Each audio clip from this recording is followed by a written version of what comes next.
for the 200th time, Yeah, Zanuck. Hang on. He already destroyed this argument for himself earlier today by claiming that you can leave reference frames, you can't leave reference frames. Like, he's already destroyed himself numerous times on this. I love you, Chocolate, I don't but know I've got why to this jump is. in. Yeah, go ahead. Mike West is in the house. Mick West, even. Oh, I seen him in the check-in. I didn't think he was real. Yeah, no, he is real. Bev has been talking to him on Twitter and has managed to get him in. So, just so you all know that he's probably going to come down to the live stream soon. Oh, fantastic. Oh, that would be way better than fucking Yeah, with behave yourself, Zanuck. You'll be the Is he like first. famous? I'll be what? You'll be muted if you don't behave yourself. I'll always behave myself. Yeah. Isabel got muted a second ago. I'll be the judge of that one. Hey, Chocolate, can we just talk about one thing before we let this topic go? The leaving of reference frames? No more reference frames, please. No, My just a ears second. are bleeding. There seems to be a misunderstanding. I just wanted to explain it in case there's ever a question. No one. Maybe no you could No one DM. cares? Okay, I'll leave it out then. Yeah. We are fine. We cannot eat any more reference frames because they are not healthy. Yeah, if you confuse me more, I might actually start believing in the globe again. I'm not trying to confuse you, just letting you know about how you can't leave a reference frame. It's not possible, but you can go to another reference frame if you'd like to. It still exists. Stop explaining. Observation point. No, we didn't ask It's you just that. an All all-inclusive about reference observation frame points. that we can go to. What's that? Could we talk of rainbows while the Mick West is coming? How about crepuscular rays? How about these observations and long-distance measurements that are defying the very model that you are preaching here, Zanuck? Okay. How do we deal with those on a ball when they directly contradict the supposed curvature that we should be seeing, according to their story? In the measurements of large mountains at a distance? Well, as well yeah, as just the long-range display? observations in general, right? I mean, there's Mick so West many- is coming. Sorry, got to reiterate. Mick West is literally coming in a minute now. Nice. I'm ready. Fantastic. Hello, buddy. So, yeah, those are interesting observations, right? And a lot of them aren't very accurate. They're looking at, I see the light that should be 100, 200 feet below the horizon. How do we see that? And the answer is, from my perspective, not perspective, no. Yes, perspective.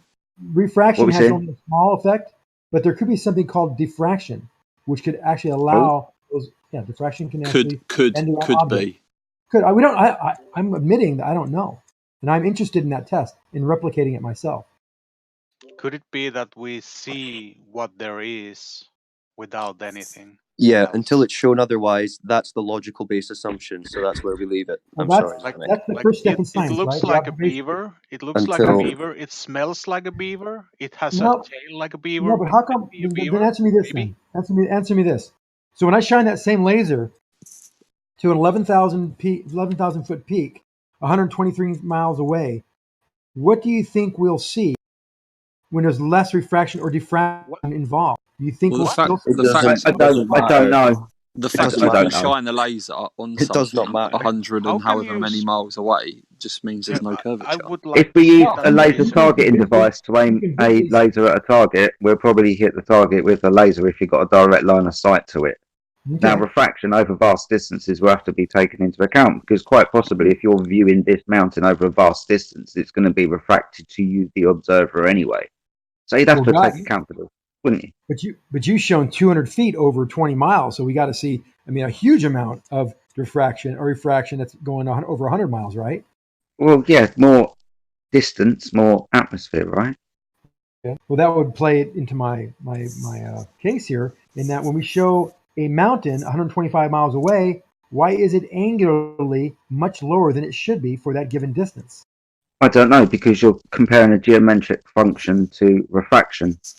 Yeah, but this observation of the mountain, you're observing it, the light is being refracted through that atmosphere. More distance, more refraction possibly, right? 3 degrees? We're talking about a refractive index. Refraction over long distances is 7 to 8 inches per mile squared. Yeah, if you're able to shine a laser on a mountain that far away, you shouldn't be able to see it due to the alleged curvature. Refraction two factors, right? You has your angle of incidence as well as the material, Okay, medium that's enough, you're shining light through. If it's air, it's very low refractive index. Then you have the angle of incidence on top of that. That no way accounts for the amount of sink those mountains would have at 125 miles. They're 11,000. How come they're visible? How come they're visible? We're seeing they should be. We're seeing them being angularly at 7,000 feet. That's fine. Where did 7,000 feet of that mountain go? Mick West in the house, people. How you doing, Mick? Yeah, Mick knows this. Mick knows this very well. I know. Yeah, I do actually. I know all about the refraction problem. It's very interesting. Also, welcome to the server. Yeah, thank you. Yeah, I'm pretty familiar with it too, Mick. It seems like the only time you can get light to bend down is in a tank full of sugar water. Oh no, you can actually do it fairly easy in any type of thing where the refractive index is higher the lower you go down. Can you demonstrate this? Yeah. Ooh, no. Well, then do it. Yeah, I'd like to see. I'd like to see laser light bending down in air. Can you demonstrate that, Mick? Okay. Yeah. No, just gonna make a small announcement, guys.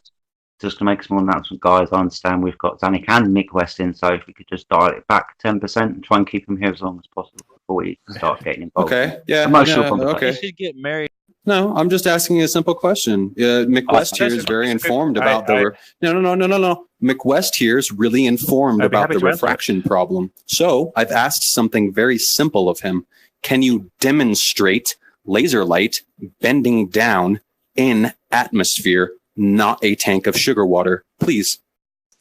Yes, I can. Cool. I'd love to see it. All right. Well, I have a video showing how to do it actually, but really simply. The way to do it is just to kind of cool the air lower down, and the laser light will bend down towards the cooler air. And the easiest way to do that is with a large ice pack, just like the type of thing you put in a cooler or an ice chest. You take that and you shine the when it's really cold, and conditions are just right on the lake for us to observe a mirage of a skyline that's about 36, 40 miles away. So those are perfect conditions. No, well, I wouldn't. I mean, obviously conditions vary, and sometimes they're better than others. But yeah, if a lake is very cold, the light will bend down towards that because it cools the lower air and makes it denser, and more dense air has a higher refractive index. A light bends towards the higher refractive index, though, towards the denser medium, which is why on a hot road, when a road heats up, the air expands, it becomes less dense. And the light bends up, which is where you get that kind of mirage refraction. Like it looks like a mirror, the typical, like mirage, like pool of water in the desert type thing.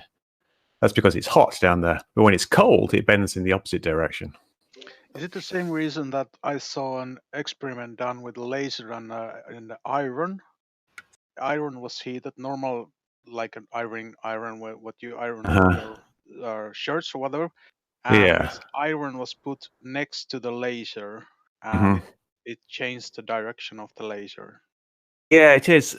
With hot things, it's kind of tricky to do because hot air moves around a lot more because it rises. Cold air just sinks, so it doesn't move so much. So you get a lot more turbulence with hot air.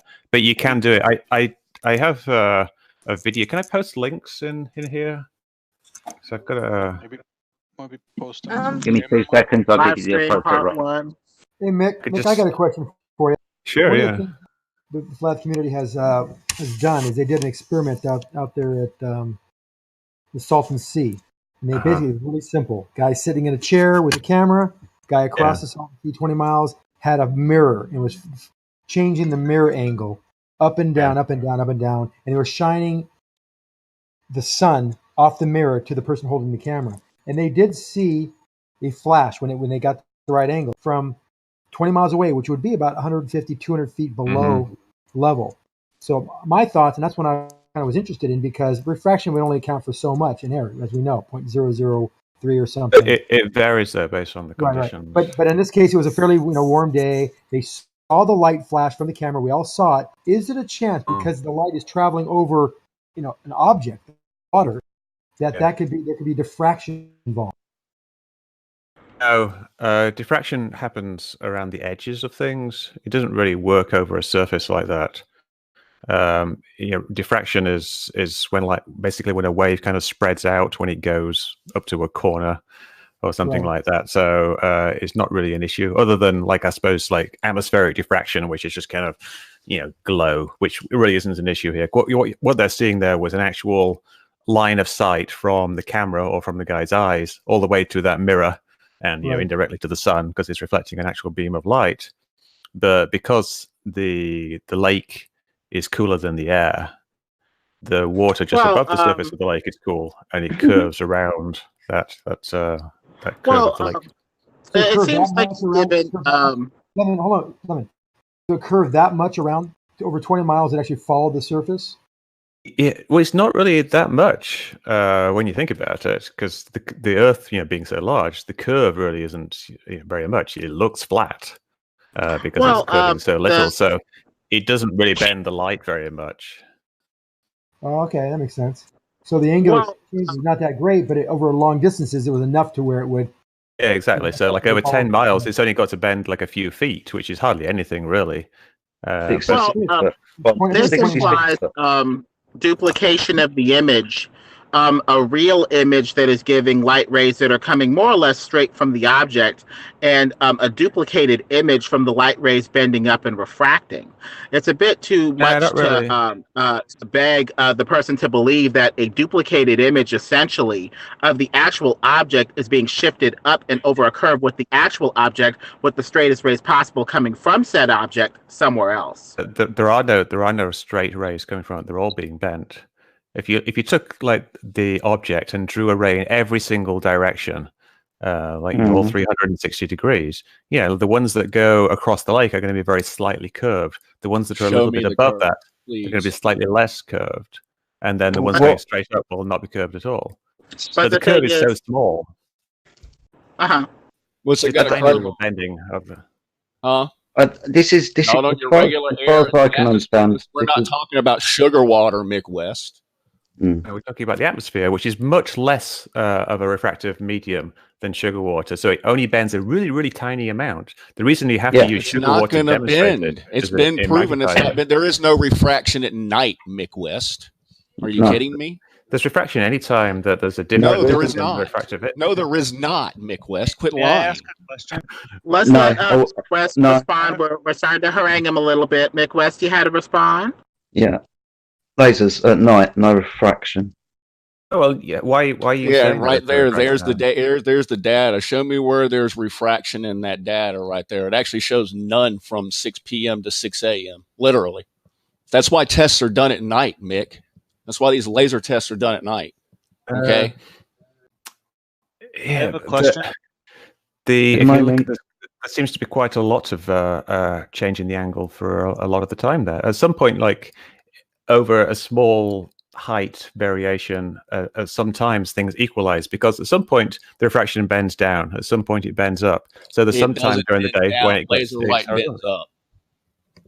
We've seen it. It bends up because of the humidity rising off the water. If it does, that's why they choose a frozen or a partially frozen lake to minimize that effect. Thank you very much. Prove that it bends up in our atmosphere. Show me, or it bends down in our atmosphere. Please do. Well, yeah, like I said, I demonstrated it. It doesn't. We can demonstrate it goes up, Mick. But I've just said that I personally have demonstrated, and I have a video of me actually showing not in the atmosphere. Atmosphere. I had to use like an ice pack to cool it locally because, well, you're accusing me of lying when I actually have a video showing me doing this. Are you? Yeah, I'm accusing you of being very deceptive. Yes, you are. We don't need to just like Dr. John D called you out big time for your calculator and all the other lies and bullshit that you produce. Oh, I'm not going to take it lightly with a shill in here. But if you're just saying I'm lying, then like, how are you? Why are we even having a discussion here? Like, are you a government agent? No, I'm not. I'm just some guy. Well, Mick, going back to the refraction, when refraction happens, not all colors. Oh, there's a bit of an echo. Sorry, but not all colors of light refract at the same time, which leads to an unstable, hazy image when there's been like miraging and different effects. Now, when you go to a cold layer of air, there is some stability, but you have what essentially amounts to a faded, duplicated, hazy image that is unstable. It is a bit too much to beg the person to believe that a stable image would refract and curve over air. And with the sugar water that you saw, that you showed in a video, or maybe somebody else showed in another video, you see what appears to be the laser hitting a critical angle and bending away after reflecting off of a layer versus, say, bending down through a cold layer. So you have slightly different phenomena. One where you have what appears to be somewhat of a reflection off of a layer of density versus going through a different layer and quality of air going through the medium. So we have a couple things here that are a little hard to believe is really happening with the atmosphere. You'd expect a hazy, unstable image, and you'd expect some duplication because some of the different colors of light refract differently if refraction is happening. So some of them would be refracting off of your eye this way. Some of them would be refracting off of your eye this way, leading to an instability of the image, would it not? Yeah, and that's why Dr. John D used two different color lasers on his test. He tested for your refraction and found nothing. The amount of refraction with different colors is about the same. It doesn't really vary very much. Now, if you look through something like a magnifying glass, no shit, and he took this into consideration over a distance. I'm addressing the issue raised by the previous person, and he's saying that different colors refract by different amounts, but they really don't refract by very much difference. When you look through something like some glasses, the light is being refracted a lot. It's being bent a lot, but the colors really don't change very much at all. You get a little bit of coloring around the edges called chromatic aberration, which you see in photographs sometimes, where the blue is bent a bit more than the green. But really, the difference isn't very much. So the color thing isn't really an issue. Yeah, but isn't that how we establish the difference of rate between a refraction that's happening is by using different colors? So it's not a matter of if it's happening or not. It's the rate at which it does. That's why we use different colors, right, Mick? Yeah, well, that tells you basically how the wavelength of the light affects it. And that leads to a thing called the green flash. Are you familiar with the green flash on the sun? Yeah, it's when the sun's setting, right? Yes, we're familiar with green flash. Yeah, and that's the difference there between the red light and the green light kind of shows you really how much the sun has been refracted. You can do the math because we know the different refractions. It's only like 1% or so for the difference between the red and the green. So you can tell by the size of the green flash how much the entire sun has actually been refracted. It turns out it's been refracted by an amount that's about equal to the diameter of the sun. So when you see the sun just above the horizon, in reality, under the conventional model, it's actually just below the horizon. It's being refracted upwards by the standard atmospheric refraction. Well, another problem with the way that this refraction is applied, you can have 1% from the origin where the light ray is put out, or you could have 1% by the time it reaches the observer.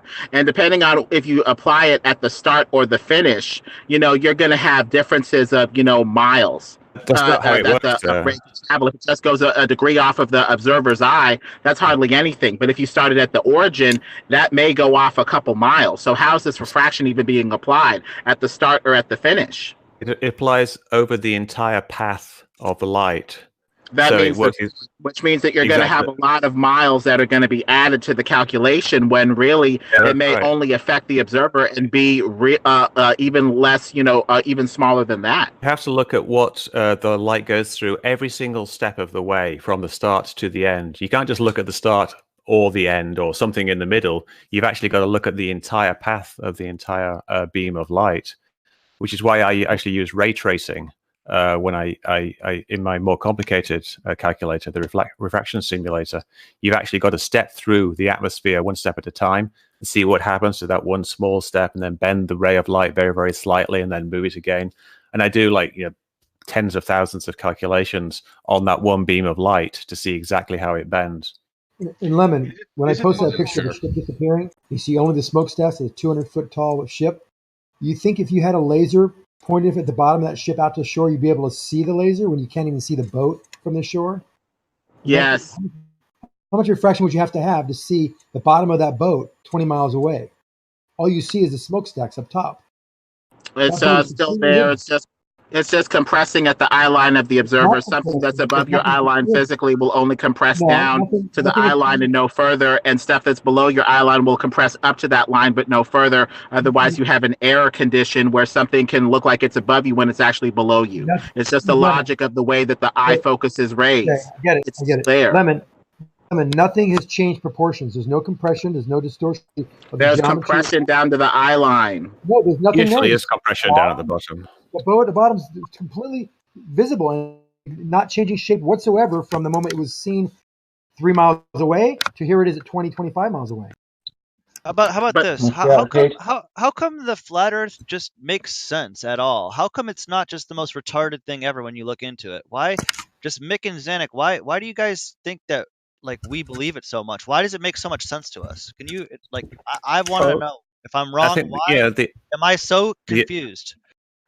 Is it because our observations make it look flat and that I'm just wrong because I haven't been high enough? Essentially, yes. So when are we going to go high enough? Like, you don't need to go that high. There's the experiments you can do at a fairly low level, like the Bedford level experiment done by Wallace back in the 1800s was actually a really, really good experiment. No, this was even conflated in court. We can't go back and forth with these two scallywags.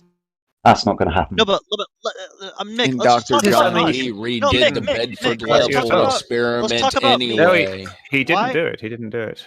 Dr. John didn't do it. He had bad weather and he's never been back. So. But do I think it's... I've never seen the globe, so why should I believe it? Like, all my observations are of a flat Earth. Do you agree? Your observations are all of a flat Earth, right? Are your observations? You've seen things like.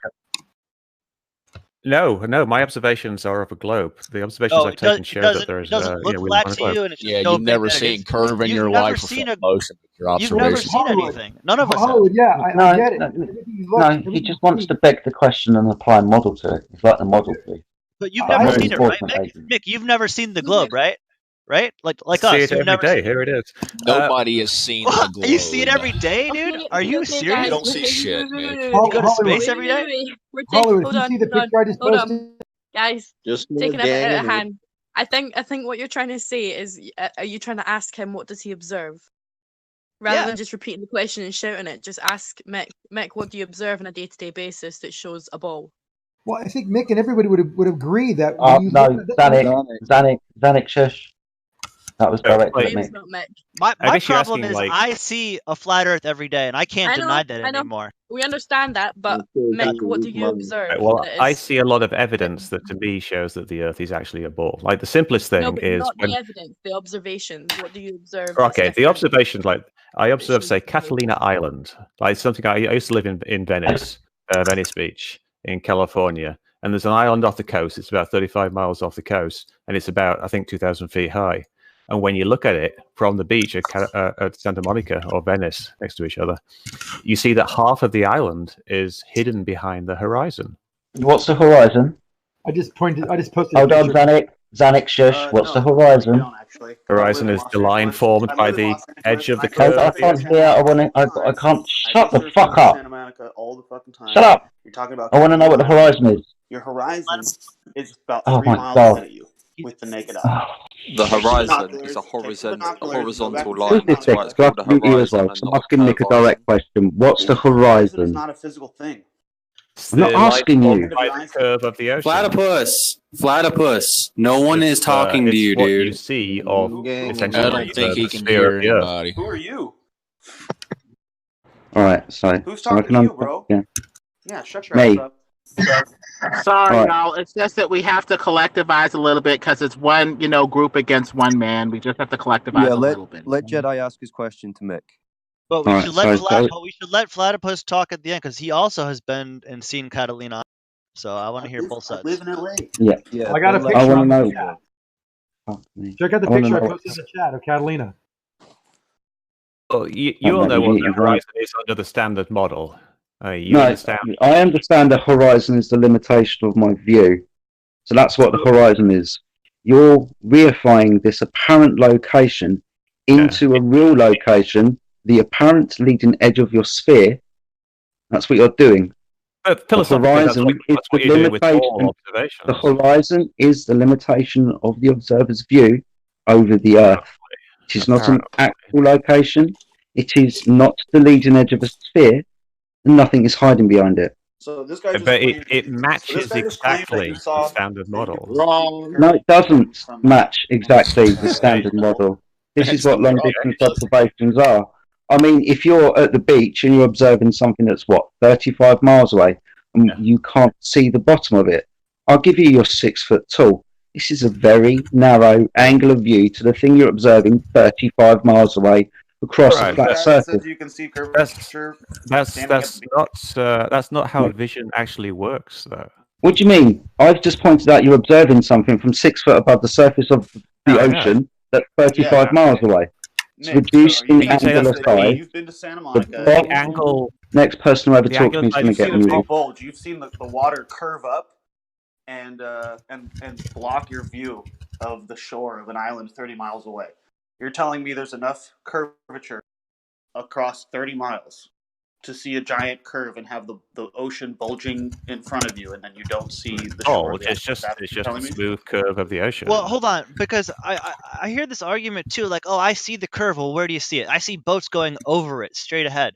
If you're seeing something 35 miles out straight ahead, imagine how long a distance of horizon you're actually seeing, and how many hundreds of miles are in your vision. Like, there should be something else. There should be left and right curve too, if it's real, but it's not. No, the horizon is flat. Yeah, but if you're saying it's curving like away from you, it should also be curving left and right. Visually, you should be able to. If you think you can see the curve away from you, then you should also be able to see the curve left and right, because of you're seeing way more distance. You're seeing way more distance. That's not how it works. That's a different curve. It's a different curve, but it's still a curve that you can actually see. It's based on your angle of view, is what it is. The higher up you go, the further you can see, and it's got dip to do with a curve. It's got 0 to do with a curve. You can prove this to yourself by standing on your damn kitchen floor and laying on it. Put your eye next to the floor, and you can't see very much of it. You stand up or even raise up a few inches, you see more of the floor. Yeah, but you can see the same amount. This is what happens on a flat surface. Literally. Yeah, but we're talking about the surface. We're talking about 0.05 arc radians at 30,000 feet. There's nothing to see as far as curve around you. We see the effects away from you. There's a difference. Well, you know what? Here's the reality. No one has ever seen. Yeah, you're right. No one's ever seen the left and right curve, and no one's ever going to see it because it's not real. All you can do is all you guys can do is take a perception. 0.05 arc radians. Say that's curve. All you can take. Hold on, guys. Hold on. Hey, hold on, Hollywood. Hollywood, hold on one sec. All right, guys. I know everyone's a little excited because Mick is here. Let's try to keep it constructive, though. Like if Mick's making a point or Xanix's making a point, let them finish and then continue with the point. Don't bounce a different idea because this is getting really hard to listen to. All right, guys. Let's stay on topic. I'm happy to answer any questions, but it would be good if we could actually stay on the one question for a second. Like, say that the side-to-side curve. That's a great question. Why can't you see the side-to-side curve? You can actually see it. If you go up about like 700 to 1,000 feet and take a photograph of the horizon with a rectilinear lens, one that keeps straight lines straight and doesn't bend lines, and then you look at that in Photoshop, you'll be able to detect an actual curve. If you take a large straight edge up to about 1,000 feet, and you look along it carefully, you will actually see the curve of the horizon curving down a little bit at the ends of that straight edge. So it is actually visible. You won't see it from the beach. Are you looking for an airplane? Are you looking for an airplane window when you make this observation with a straight edge? No, you wouldn't be able to see it from an airplane window because it's right. too So you know that you've got distortion at the edges of those two planes of perspex that are convex in nature, especially when pressurized. Nothing. So you're making this observation for a curved surface. Infrared photographs. Not talking about. We're not talking about airplane. Question to this? Yeah, at about 32,000 feet. About what happens through a curved lens. An infrared camera to take pictures of objects that were about 1,000 miles away. So really through a lens, through another two curved lenses. A ball that's spinning, but for some reason we were able to do it. Yeah. So through the camera, the aperture of the lens, which is curved. And then through the window. That would allow us to see things thousands of miles away at only 32,000 feet? It wouldn't. So you're misidentifying what you're seeing. Platypus, I just need to make this clear. Do you hear Jedi? No, I don't. You don't hear Jedi? Yeah, you'd like to. You should unmute him. You're misidentifying what you're seeing. If you think you can see something 1,000 miles away from 30,000 feet, you're not. You can only see about 250, 300 miles or so from 30,000 feet. So you are misidentifying what you are saying. Why another moderator can't hear me, or why I can't hear another moderator. Mick, I also posted a picture of a HUD display that shows the level line and then the horizon below the level line, which would only be possible if the surface below you is curved.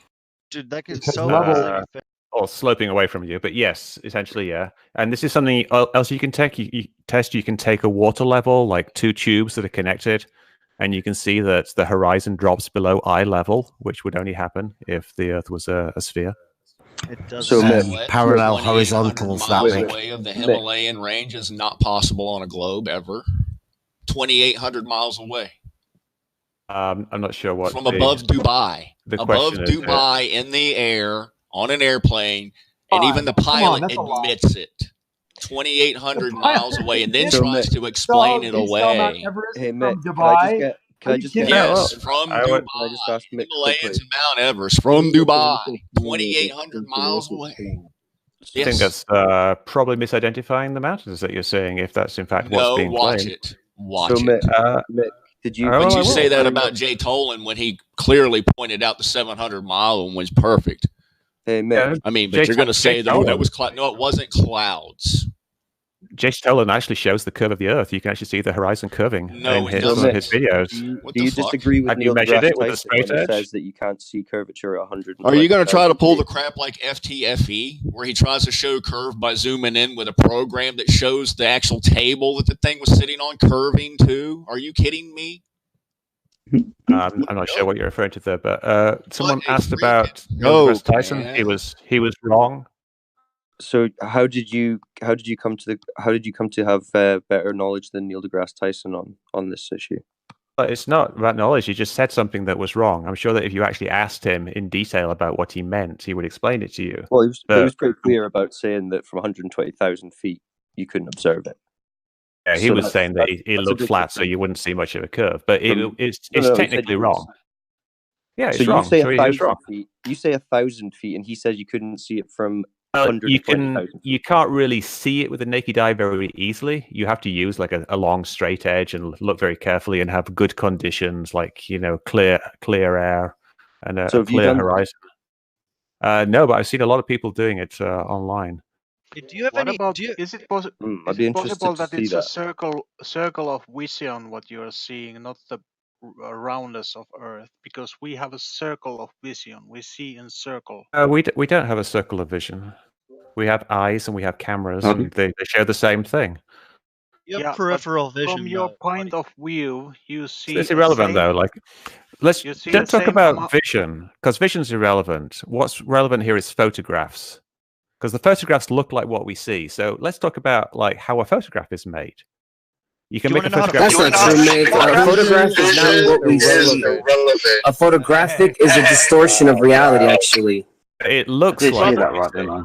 If you take a photograph of something and hold it up in front of you, it will look like the thing that you're looking at. Will it not? But all lenses are curved, so they're going to add curvature. Even the rectilinear lens, it's going to add it after bigger distances and bigger elevation. All lenses are going to do that if they are convex and curved. Whole camera. Different cameras will take different images depending on the air clarity of the day. This can be observed with 12-hour time-lapse footage of things in the distance, and the midground and the near ground undulating throughout the day, including the horizon, depending on the air conditions, right? So it does appear that things do undulate. So you're going to tell me that everything that you see at vast distances is exactly what it is all the time? Or is refraction definitely coming into play? Refraction is usually coming into play, but what I'm saying is that what we see with our eyes is just essentially the same as what we see with a camera. There's nothing special about our eyes other than them being round. If you take a pinhole camera which doesn't have a lens at all, it produces exactly the same images as a regular camera. Up close, but up far, not the case. At distance. So, Mick, why would it be different? Hold on. Real quick. Mick, do you have any alternative viewpoints, or are you going to defend the official narrative on everything at all costs? Because I know the official story and all this stuff. Are you gonna provide us with anything like, or do you have any like conspiracies that you kind of think are real or anything like that? Like anything alternative? Hollywood, you must be new to Mick West. Mick West was actually a big debunker for chemtrails in 9/11. So he's on the far side. He runs a website called Made Up. I think there's a lot of corruption in the world. Mick West. Mick West is the antithesis of a conspiracy theorist. He's specifically here to shoot down any conspiracy and tell you that you're just an idiot. So do you have any? That's why I called him Michelle. That's what I'm saying. Wait, hold on. Do you have any alternative viewpoints? Can y'all all other than the stop official talking narrative? at the same time? I just want to know, do you have any alternative viewpoints other than the official narrative on everything? Yeah, I think that there's lots of corruption in government, and I wouldn't trust anything a politician says. Be specific. Like one thing that you're concerned about. Well, like say the prison industrial complex. Like I think politicians pass laws to increase sentencing based in part on lobbying from the prison industry, and the prison industry gives money to politicians, so they will pass laws like the drug laws that end up with more people in jail. That's his official narrative. What about JFK? Well, the thing is with these photos, they can add curvature, and even these gyroscopes off of which you have the pendulous vanes in these flight equipment can be affected by pressure and electrical environments that can change the way that the vacuum pump operates, which operates with the gyroscope to provide the high-powered spin for the gyro to operate. So the 3 inches up and down that you may be seeing may due to mechanical error of the gyro going through different pressure environments, affecting the vacuum pump and affecting its the water level precession and spin. You can do it with the water level, though. You don't need to use like the gyroscopic level. So you just take up like 2 tubes filled with water, and you can view level, like the horizontal level from that point, and you see the horizon is below that. Depends on how you're looking. Since there are no such thing as lines, you could be looking at the top part of the quote-unquote horizon line, the middle part of it, the bottom part of it, and if you're off by even a hair's breadth, it may add up. Along local level. Say you get a carpenter's level. Like a big, you know what a carpenter's level is, right? It's one of those long, 4 foot long levels with a little spirit level in the middle. Yeah. And you set that up so it's perfectly locally level, so it's flat and horizontal. If you look along that, you will see that it's above the horizon. If you are high enough, if you go to say 6,000 feet or something like that, just look along that level, and you will see the horizon is below that. Easily verifiable. Yes, I've that is something I have done. done that, Mick. Do you want me to get that video? Can I just ask a visibility concept that you're just totally disregarding? Can I just ask a couple of questions again to Mick? So, Mick, firstly, have you ever attempted to reach out to Neil deGrasse Tyson to correct him on his misunderstanding about where you can observe Earth's curvature? Yes, I did. I tweeted at him. Oh, did you? Yes, I did. Okay.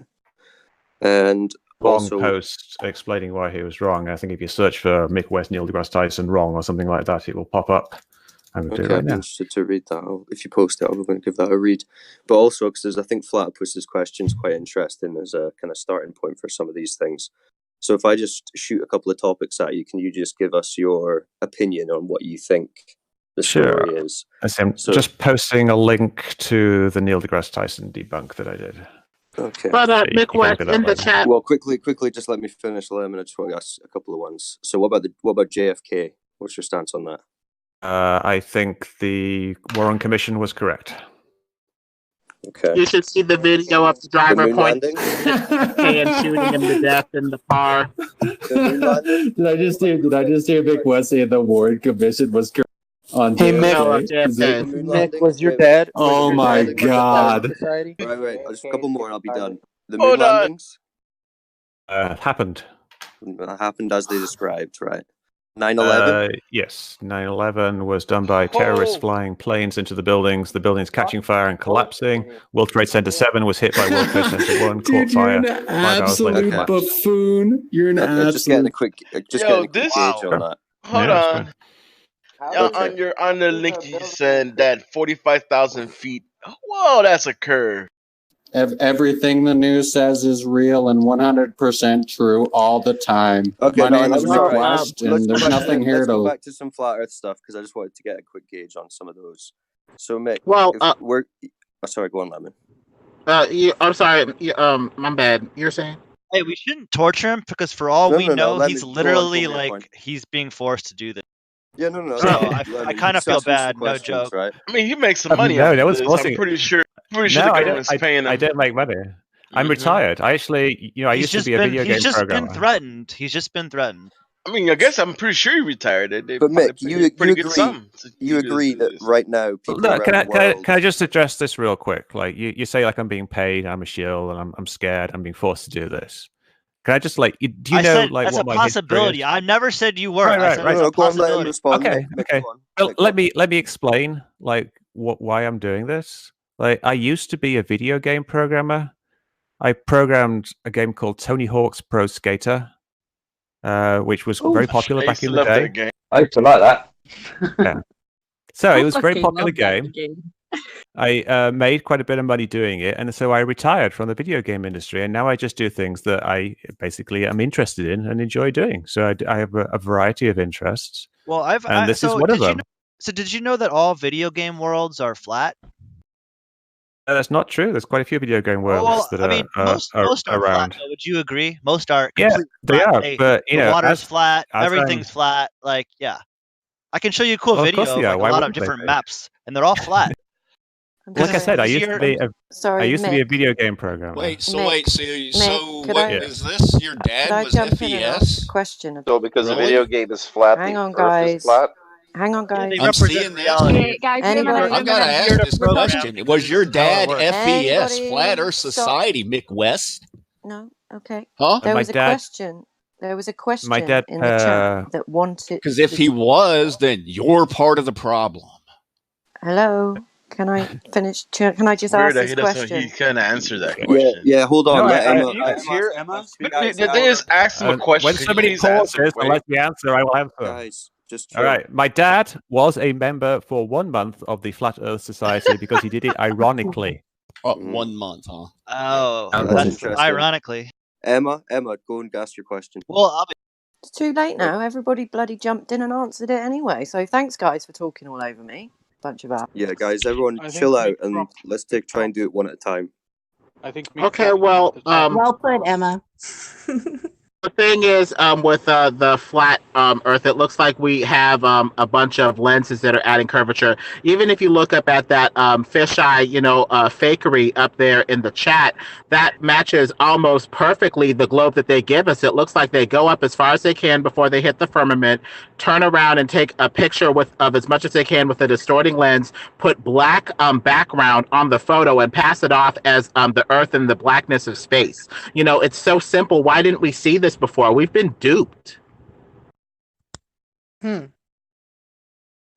He's gone anyway. It's funny. You know what's funny is that he put in all these pictures that could be photoshopped. Yeah.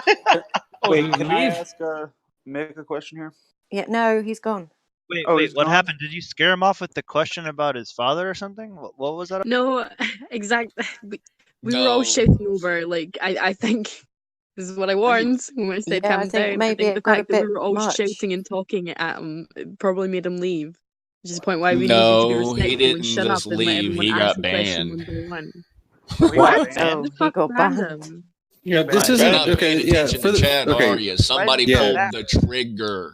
Yeah, for the record, just so people know, this isn't Mick West's first time here. Okay, he's been here before. He comes in very seldom, but he does come in here. Okay, and just before he came in here, there was like 20 people in the chat, and then when he came here, like 40 people joined. Okay, so I mean, it's a big deal when someone like him joins in. We all kind of want to get at him, because he's a tool, Mick West, the tool, He's literally a fucking tool, like you said. Nothing but the guy sits on his ass and does nothing but try to debunk conspiracy theories all day long, which he fails at.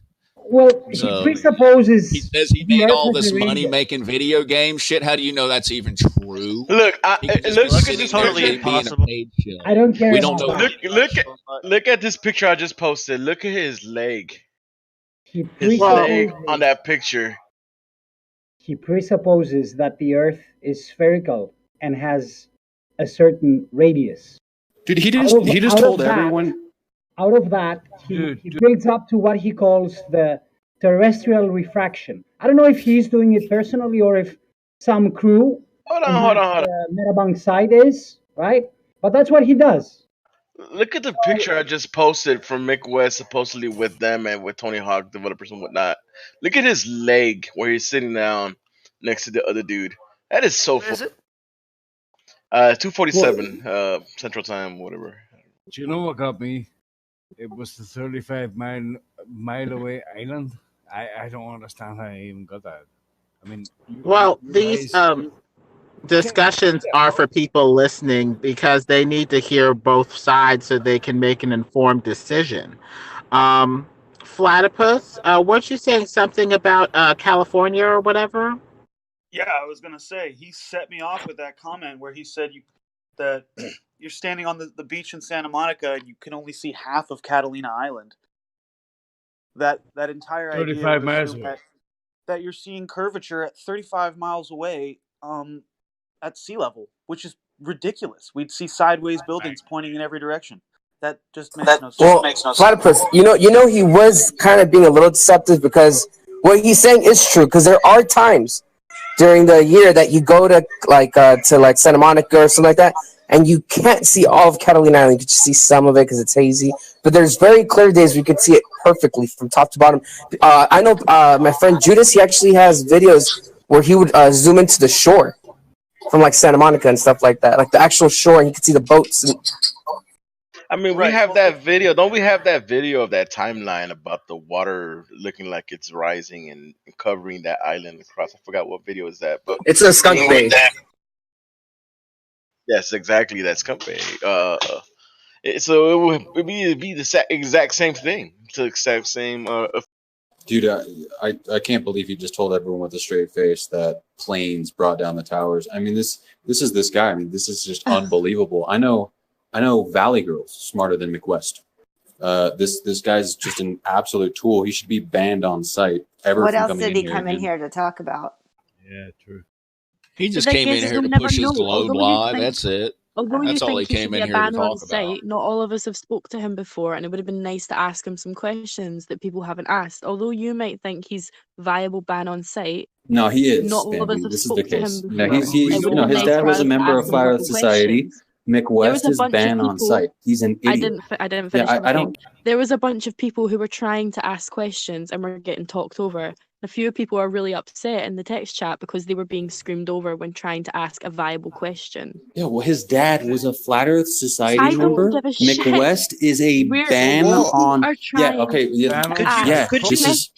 No, it's ban on site. Okay, Flat Earth Society is ban on site. Yeah, Flat Earth Society is ban on site. Flat Earth Society, though. It doesn't matter. It doesn't matter if he's associated with anyone who. Hold tight. Let's try and calm it down. There's gold three moderators. Come on, guys.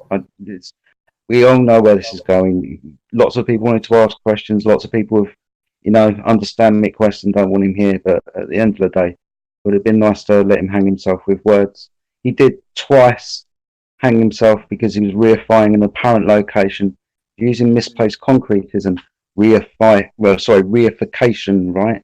Which is what they need to do when they presuppose R. So let's try and remember also what's going on as well. Not many people know these things, and it needs to be pulled apart. His Earth curve calculator, the presupposition that it works on, and blah blah blah. Yeah, I definitely agree. The part is if he's in here, and although you might not like it, it's not as if he's here every single day. So if you don't like the current conversation with him being in here, he's not going to be here long. Feel free to jump out the live stream. There are people who want to hear this discussion who now no longer have the option. I mean, it doesn't matter. I mean, the good thing is we haven't recorded. We clip those and just start posting this stuff. So look how his dumb conversations are. I mean, it's just that was been perfect. But what about our mission? This helps people see both sides. They need to see this themselves so they can make a proper decision. I mean, it's not like he's, infiltrating and destroying the server from within, hopefully. I mean, compared to most of the Globers that are, real zealots, this dude was a dream. He was calm. He was collected. He answered questions, I mean, we also have to be careful. Could have got a lot more out of He's that. better than Xanax. Calm conversation. Xanax. There you go. We could have got a lot more. To be fair, I like Xanax more than Mick West. True. That whole conversation could have been much more productive, and we honestly ruined our time there. I don't think so. Never mind. I don't Listen, think so. listen. It doesn't matter. Who banned him? Come back or not. Well, somebody messaged him and told him to come Yeah, here's back. the thing. Here's the thing. It's really hard to.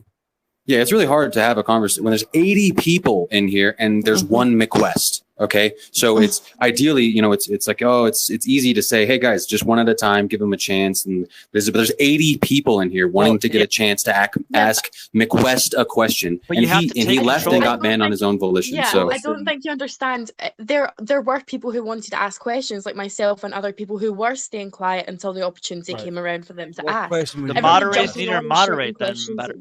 Yeah. Well, see, okay, so Bambi, so now you know though.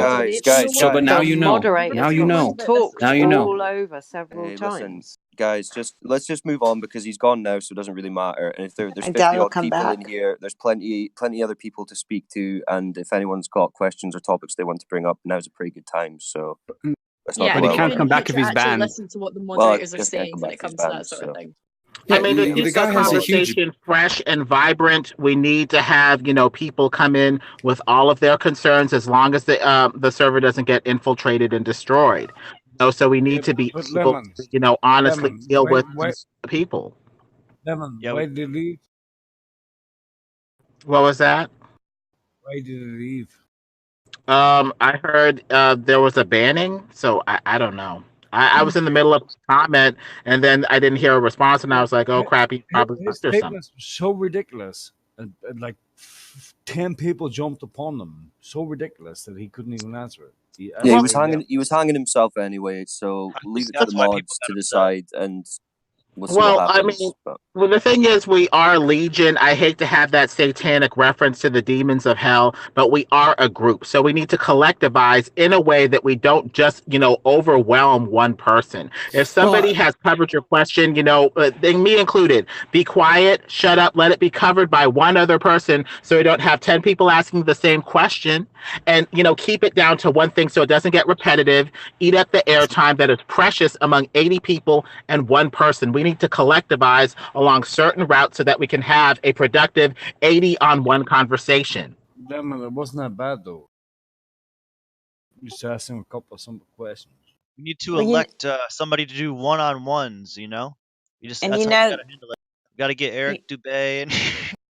Can I To just be honest, we're usually pretty good with this stuff, but it's really hard when you get someone in like that to come in. It's bound to happen, man. It happens even when like other flat earthers come in that are kind of like, well, no, and it's just something that can't really be avoided. But the best we can do is work for at least having a decent conversation, I guess. Well, what I would like to point out, okay, because this just stands true. Mick West, right? Mick West. Okay, At some point, I'd like to make a point. If someone will let me. Okay, I got you. Point. I'll wrap this up real quick, Emma. I promise. Okay, just to make this clear, Mick West is this server's literally arch nemesis, and here's why. Okay, he doesn't believe in a single conspiracy. Okay, this is a server for a hotbed. Okay, this is a hotbed of conspiracy topic. Okay, so when we get Mick West in here, okay, Mr. I don't even believe a single conspiracy, Mr. Iron Wall of Defense, that no conspiracy will get past me. Okay, it's just you're gonna get tensions flaring. He is the arch nemesis of this server. Okay, not a lot of globe earthers, not all globe earthers like Mick West either. Asshole. Yeah, I don't like them. All right, Emma, can you speak now, please? Emma, what you saying? Lemon, everyone, stop. Emma, can you speak now? I would just like to say that we played right into their hands because that was planned. That whole thing was planned. You don't think Mick West just suddenly decided, out of the blue, on Twitter, to converse with Bev while everything else is going on. So no, of course, there's an agenda. Either he was trying to feel us out or see what's up. No, nowadays. it was a complete plan because they're all going on the everybody's nasty, And what happened? They came in here, and now we've literally, it looks bad on us, even though it's not. We proved them right. I don't think it does that. Well, the No, word Well, gets you spread haven't seen around what's been today. going on in the background. We should have done that. I'm telling you this from experience of stuff that's going on behind the scenes. That Well, a the few thing of is, us are watching, and he came in for a reason, and he got what he wanted. well, it's very disheartening because right now the move is to demonize flat earthers. Even O.M. Benjamin's appearance at the Flat Earth Conference may be used to peg, flat earthers as, crazy anti-Semites or whatever. There is a move to demonize flat earthers and push them out of society on some level. And if we can't get it right here in a friendly space, there isn't much hope for out there in the real world either, with people that are much less, prone to give us the time of day. We need to set the example. Show that, hey, we can have a productive dialogue even if we don't agree with everything that they're saying. I understand what you're saying, Lemon, but do you think that he didn't have productive dialogue? Did you hear the shit he was speaking? It was very productive. He wasn't yelling. He wasn't ad homing. He was maybe his answers were BS or whatever, but he was answering and being productive. If we can have other people on here that a straw man even more than him, I just don't get it. Well, I mean, even with the flat Earth society, with good information. But the hard part is to find an individual like him because he's clearly trained in this. So he's well versed and good at what he does. Right. Well, so it's nice to nice to have a worthy opponent, but I kind of get. Well, if that's the case, let's not give it more time than it deserves, especially when there's so many people in the room. Let's open it up. Is that Gem Panda in the house? It's a full party tonight. I am indeed. I would be a very, very poor man's Mick West, I feel. But, but I'm here if you. I wouldn't give it to these last half the time of day. They're a waste of space. Gem Panda, total waste of space. Mick West, waste of space. Well, here we go. If you want to read about they talk, just go to school. Gem Everyone Panda. knows what all Jim this is. Panda. Hold on. Let's show them. Jim Panda. So you're saying you don't get paid as much as Mick West? Yeah, are you just tag teaming in? What are you doing? Like, is this how this works? The Globe guys just tag. The word spread through other discords, guys. It's not a big conspiracy. This one. I just thought it'd be interesting to hear what. I thought it'd be interesting. We're under attack. I thought it'd be interesting to hear Mick West get challenged on a few things and see what he had to say. No, they do what I do. Too bad he ran off with his tail between his legs. Yeah, we've got people from Gems in here that watch what we do, and then you've got me in here that watch what they do. So it's all good. Yeah. Can anyone hear me? Oh yeah, go ahead. Did you? I just want to say, Mick's been unbanned, so if he wants to come back, he can. I don't know him. I don't have any line of communication with him. I'm just saying, if anybody can get the word or whatever, I'll get it. It's been unbanned. Don't worry. Anyhow, I also want to comment on him generally. He's obviously a crazy shill, and he does believe in conspiracy theories because he believes the official government conspiracy in 9/11. So he is a conspiracy theorist. It just depends on who the conspiracy comes from. Ooh. Yeah, so just let the guy talk, let him... he said a lot of things which are utterly just nonsense, and he needs to be challenged on them. Yeah, things but he's not a conspiracy theorist. Camera is just like an eyeball. No, his camera is just like a human eye. Yep, that's for the just ridiculous nonsense. Yeah, this is for the audience, guys. So when they come in here, we want them to say what they say so that the people can hear them. The audience all the people who are listening. So when we challenge them on those ideas, they could hear how ridiculous it sounds when he's presenting the globe nonsense. So it would behoove us to let him come in here and kind of spew his nonsense so we could tear it down. One at a time even. Like Lemon had the right idea, so he was calm, collected. We could do this. I mean, just let him come back in here, let him say what he's going to say, take one question at a time, and then answer him appropriately. We could shut this down. I mean, if we do it collectively. I mean, I do believe that we can do it. You guys are very intelligent, and you're able to take any argument down. I've heard all of you, speak your mind on the thing. So it's not really a big deal to let Mick West come in here and, say what he's going to say. Yeah, you guys have to understand, what his argumentation is. He's the ultimate hand waver. He will just make claims and assertions without any type of evidence to back it up. Correct. And the best bet is to just expose it. Just demand his evidence for those things. That's people like him. You're not going to change his mind. All you can do is expose him. as a disingenuous person. That's pretty much all. Well, yeah, I mean, he does run a website. That's pretty much all. Well, yeah, I mean, he does run a website that's an anti-conspiracy website. Yeah, he is like an ironclad like wall who doesn't let conspiracy even like get past him. So yeah, you know. I'm banned from his website because he had this long post about Canada in his forums. And I stated something about how Snell's law is not applicable in a single medium. And he banned me for that.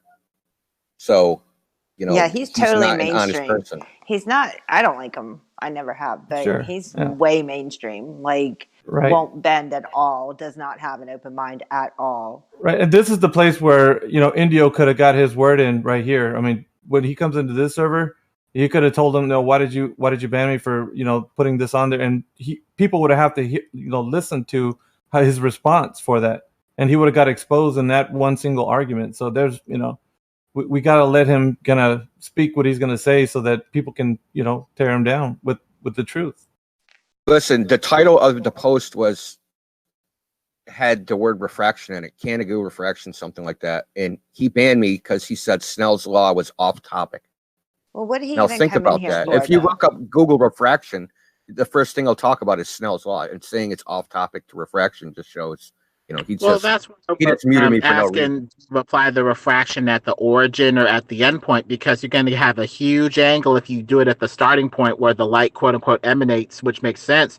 But if it just affects the observer's angle, it may just be like half a degree, which is nothing. Based off of the observer. So, there's a lot of ways that we can apply this. I like to build, him back up with the truth, for the people that are hearing this stuff and don't know what to believe, because there's a lot of stuff to dissect. Why didn't you put him in Cogdis? You honestly think that Mick West is going to hear the truth? He may. Nah, I think he's a perpetrator. Well, it's a conspiracy in and of itself to not believe any conspiracies. So by that, like, Mick West is a total. Yeah. Well, and then what caused Mick West to come here? Maybe he's thinking about it. But if there is infiltration, a healthy amount of paranoia is, possibly necessary. But, let's just use the truth to fight bad speech with a better speech. But I mean, Bong has a point, right? Why is Mick West, right, concerned with fleas like us, right? Why does he even entertain? Why does he? Okay, well, fleas, dude. But dude, we're fleas. Yeah, no, literally, this is like a chat full of like 100 people. Like, this is nothing, right? Okay, so why does he even come here? And to answer Indio's question earlier, to make light of what he was talking about when he was talking about how he didn't want to talk about Snell's law, with the refraction and everything. And it's because of what we were posting and what I've been posting, what Indio posted in here. Was it earlier this week or last week? The refraction index. That at the time they took the photo of Canada, refraction was on its way down and it drops off rapidly. So the amount of refraction they would need for that photo to work out is not possible at that time of the day. Mick is back. Hey, everyone. Hey, welcome, Mick. Oh, yeah, Canigoo. That's one of my favorite photographs. It's actually amazing how much of the mountain is missing with Canigoo. It's just this tiny, tiny bit that's visible over the top. And it's very difficult to explain. It's definitely more than 4,000 feet that's visible. You shouldn't even see the tops of them. If you actually calculate in the height of the mountain, too, and then put it in with the 16,000 feet of missing curvature, that leaves you with almost a mile of missing curvature to even see the tops. I don't think so, but like, let's go with it that. Leaves 4,000 feet, basically, a little over 4,000 feet. How many feet in a mile? 5,280? Yeah, that's pretty close to a mile, man. So what's with all the missing bits of the mountains? Why is there's mountains hidden? in the foreground? There's mountains in the foreground. So what about when you get 125 miles away? There's 1,800 meter mountains in the foreground. Yeah, but there's other mountains which are only visible over the ocean, where there's nothing in between, where literally thousands of feet of the mountain are hidden apparently behind the ocean. No, that's the blur line. That's where your eye can't make out what's going on there. Do you understand perspective? What do you think? Holy shit. I do understand perspective. Hold on, everybody. Hold on. Let's do this right. Let's do it one person, all right? Because this is getting annoying. Indio, go ahead. Oh, if you look at the image, so I'm going to talk about the 443 kilometer one. right? So I'm sure you've seen that one. From Pick so the it's peak fenestrel to yes, that one exactly. Have so that where do you photograph think on the my board in front of me. Horizon is supposed to be in that image?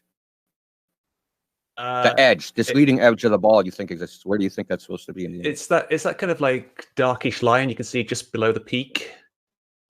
But okay, so that's what you think. But if you look at the math, it's supposed to be 128 miles away, and 128 miles away is the far shore of the ocean. I'm not sure. I have to see the actual picture you're looking at, but the real issue here is that there are many thousands of feet that are hidden that should actually be visible if the Earth was flat. And I told you why, because there's 4 mountains in the foreground that are 1,800 meters high. Not with the Pic de Fenestrel to Barre de Ecrin's photograph. It's all ocean. If you look at the topographical map, if you look at the topographical map, right, and actually look at it, there's mountains that are 1,800 miles. Or 1,800 meters tall in the foreground. Before that mountain, is this guy? So if you get the angular size, it's going to block off 3,000 meters of the other mountain. Hold on, but is this guy asking it with the naked eye, or is he asking with some type of optics? Naked eye. It's an image. It was taken. I think that image was taken with a apochromatic telescope and a Nikon. Yeah, but what the guy's asking, he's saying it should be visible with what? You should be able to see the whole mountain. Visible with the naked eye. Is that what you're asking, guy? Or are you talking if there's mountains in the foreground, you can't see the whole mountain. That's impossible. Yeah, but if there are mountains that you can't see over the top of, but we're looking at things that are over ocean. Flat. Yeah, he's saying it's flat, so you should be able to see all of this. How? If it was flat. That's what I want to know. Hey guys, hold on a sec. Let Indian have a little exchange. Let him get some groundwork because you guys are interrupting and throwing in other ideas, and it's taking away from the points. Well, I'm going to just give my general opinion, then I'm going to shut up, right? So my general opinion is you guys only taking, when I say you guys, I mean people that believe in the globe. When they look at these images, they are only looking at one particular data point, right? They're not looking like the whole prediction of the globe. Where's the horizon in this image, and where is it relative to the peaks, right? And what distance is it away? So we can look at topographical maps. That type of thing. Well, yeah, just listen. All you have to do is come up. You can use your own calculator that you have, right? Good. So get the Google Earth distance is to the actually really horizon. good for this type of thing. So you can get the distance to the horizon, and you can figure out where that would be in the image. And if you look at it, it's basically the far shoreline, right? And then if you go a little bit further, looking at a topographical map, there's foreground mountains that are 1,800 meters high in the line of sight. And as you know, things that are closer have a larger angular size than things that are further. So if you have mountains that are 1,800 meters high, and there's a mountain that's another 125 miles away, it's going to obstruct a significant portion of that mountain. But that's not what we're seeing in this image. So in this image, it's basically water pretty much all the way up to Barre de Ecrin's from Pic de Fenestrels. I suggest you apply a negative color filter, and you can see all the foreground mountains. No, I have the picture. I actually have the picture pinned to my wall in front of me. I've had it there for several months because it's one of my favorite photographs, and I can see quite clearly. You can see the water going all the way up to that mountain in the distance, Barre de Ecrin, and you can see that all you can see of that mountain is this tiny little bit on the top, like 200 or 300 feet. Out of I think, what is it, 13,000 foot high mountain. So there's a huge amount of hidden mountain there, if you look at it carefully. If I may, we have a different subjective opinion about what that image shows, obviously. So we should try to find the image, and so we can be looking at the same thing. Well, if I may, very quickly, just go to Beyond Horizon. Just go to their website. Well, if I may very quickly, things tend to converge down to the eye line of the observer. Now, if you've ever held a coin up to you in the sky, you can block out the moon. So based off the stuff that's in the foreground, you can block huge amounts of what's in the background in a way that seems to kind of go against what we would expect with stuff converging down to the eye line with perspective. And so with the focus of the camera, you could make the stuff in the foreground back off like the coin in front of the moon, and the stuff in the background loom up like the moon looming up past the coin, depending on your angle. So I think it's the zoom lenses and foreground stuff being zoomed in, zoomed out, raised and lowered by the zooming of the lens. Really, how it works though, that wouldn't make the bottom part of a mountain be vanished, because the bottom part of the mountain has essentially the same angular resolution as the top part. Why is it? No, it doesn't. No, it doesn't. Why does it have? Well, when you've only got like a few hundred feet, when you've only got a few hundred feet of the mountain visible over the horizon, that portion has a way smaller angular size than the lower part of the mountain. So why can you not see the larger part of the mountain? Up to a point, you are correct. But when the light rays are so smushed and so compressed, no amount of zoom can bring it back unless you have a highly powerful optic that can somehow can you see the separate top of the these light mountain? rays that are so smushed and merging from two rays into one. So all of these are very complicated interplays. Why can you we see see the top more of the than the tops of those mountains?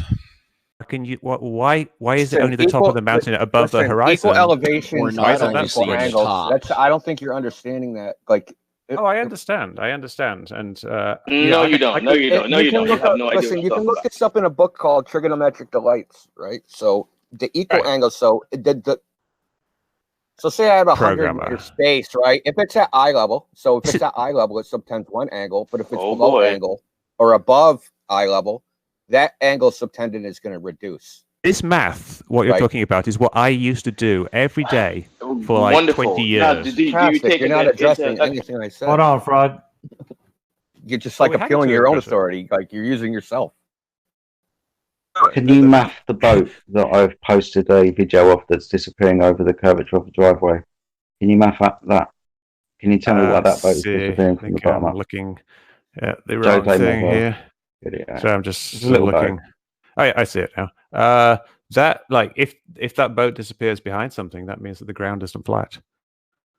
But if it disappears from the bottom up and the surface is flat, and it also creates some, other atmospheric effects at the horizon. You know how? Do you know how cameras work? Yeah. How do they work? It's time to propose a new model, Mick. You need to talk about the compression at eye line. So you need to have an eye line go out 180 degrees to the flat plane and talk about convergence rates with angles to that eye line. Right. I think the issue here is that people are talking about optics and cameras and looking at things, but you don't really understand how optics work and how cameras work. No, I see. In the demonstration, I see a boat disappearing from the bottom up, which appears to be a flat surface. That's just happening. To be a flat surface. Well, I use my eyes. Is it flat there? I use my eyes. Can you shoot it with a laser? I mean, laser's different. We're talking about observing something. I observe. Sorry, go ahead. Hey, whoever's talking, let Jedi talk. So it's a different function observing something and shooting a laser at something, because this is an optical phenomena. You observe this happening, and you shoot laser it, you probably have a direct line of sight. Now, how many videos of this do you want for you then to assert that there's a radius value within every single floor? What I would like is for you to demonstrate that the floor is in fact flat, and then show the boat. How level do you want the surface? And don't remember that we're making observations over the sea, which is not flat. I would like you to make, like, say, use a laser, and just show that it doesn't deviate within, say, 1 millimeter. With a floor, you would hardly get any refraction, so it's irrelevant. Okay, what if we shot a laser over a distance of water? That's a different thing. What we're talking about here is you demonstrating that your video, in fact, shows some kind of optical way that a boat would disappear below an apparent horizon on a flat surface, which is kind of what you're saying. That's what the video shows there, isn't it?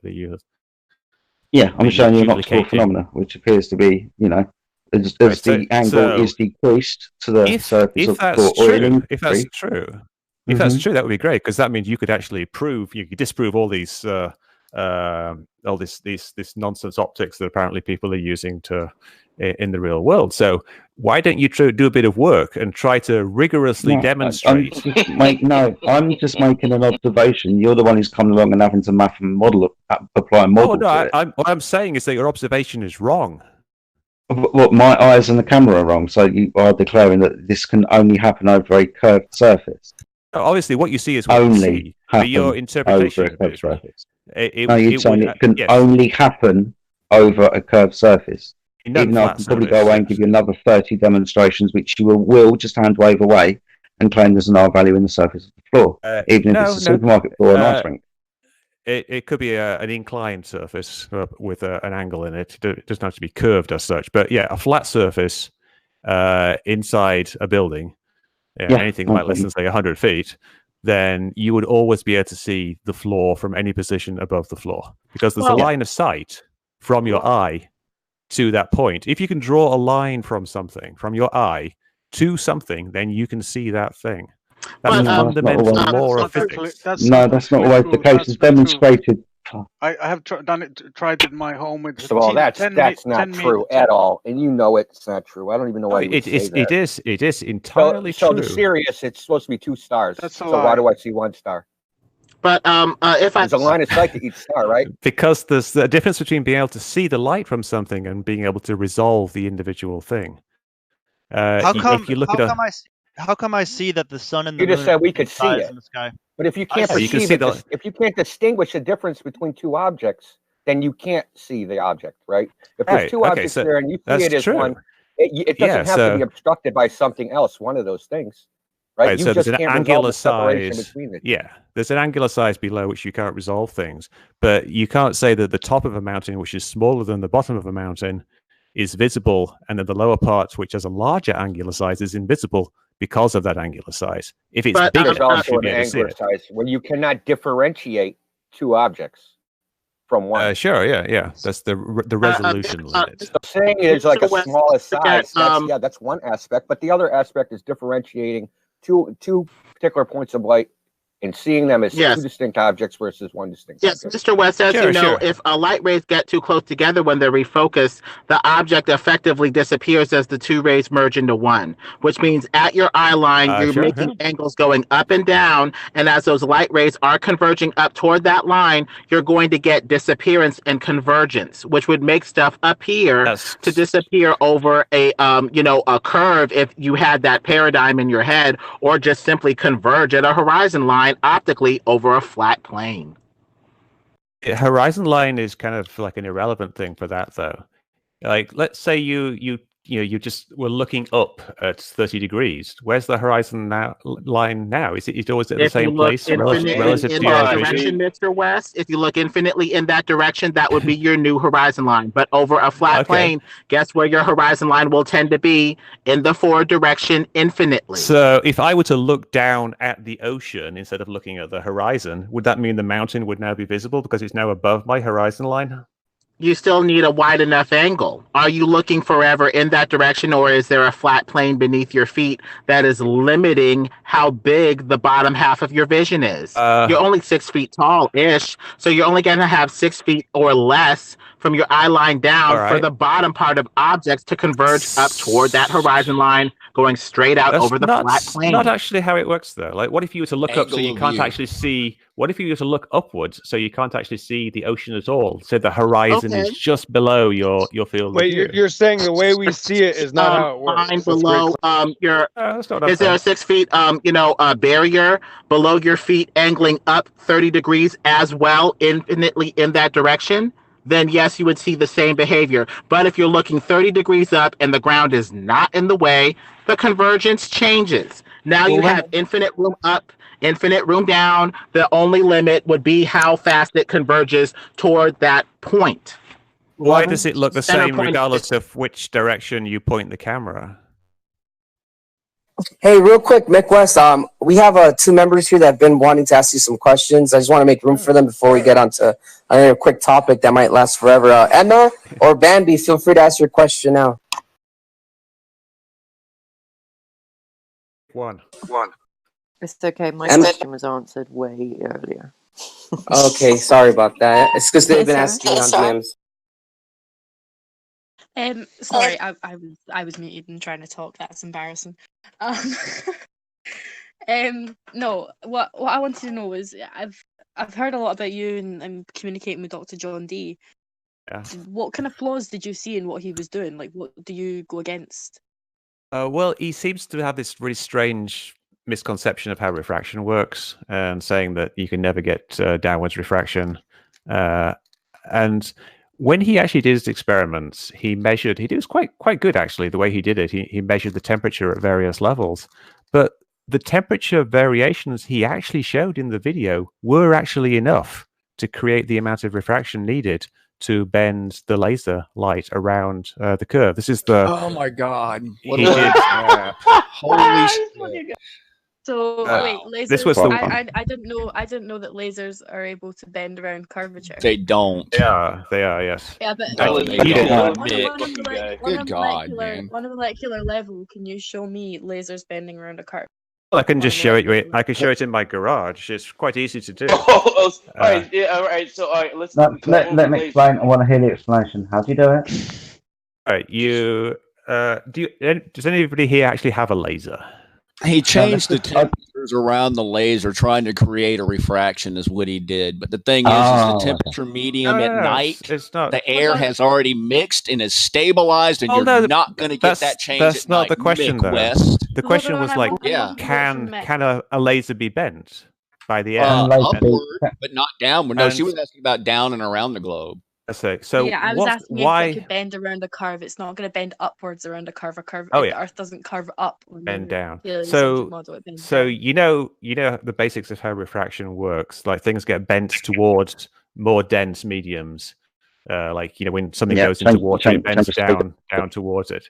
Yeah. So the problem is the light has to go from the. Can we have him answer it, please?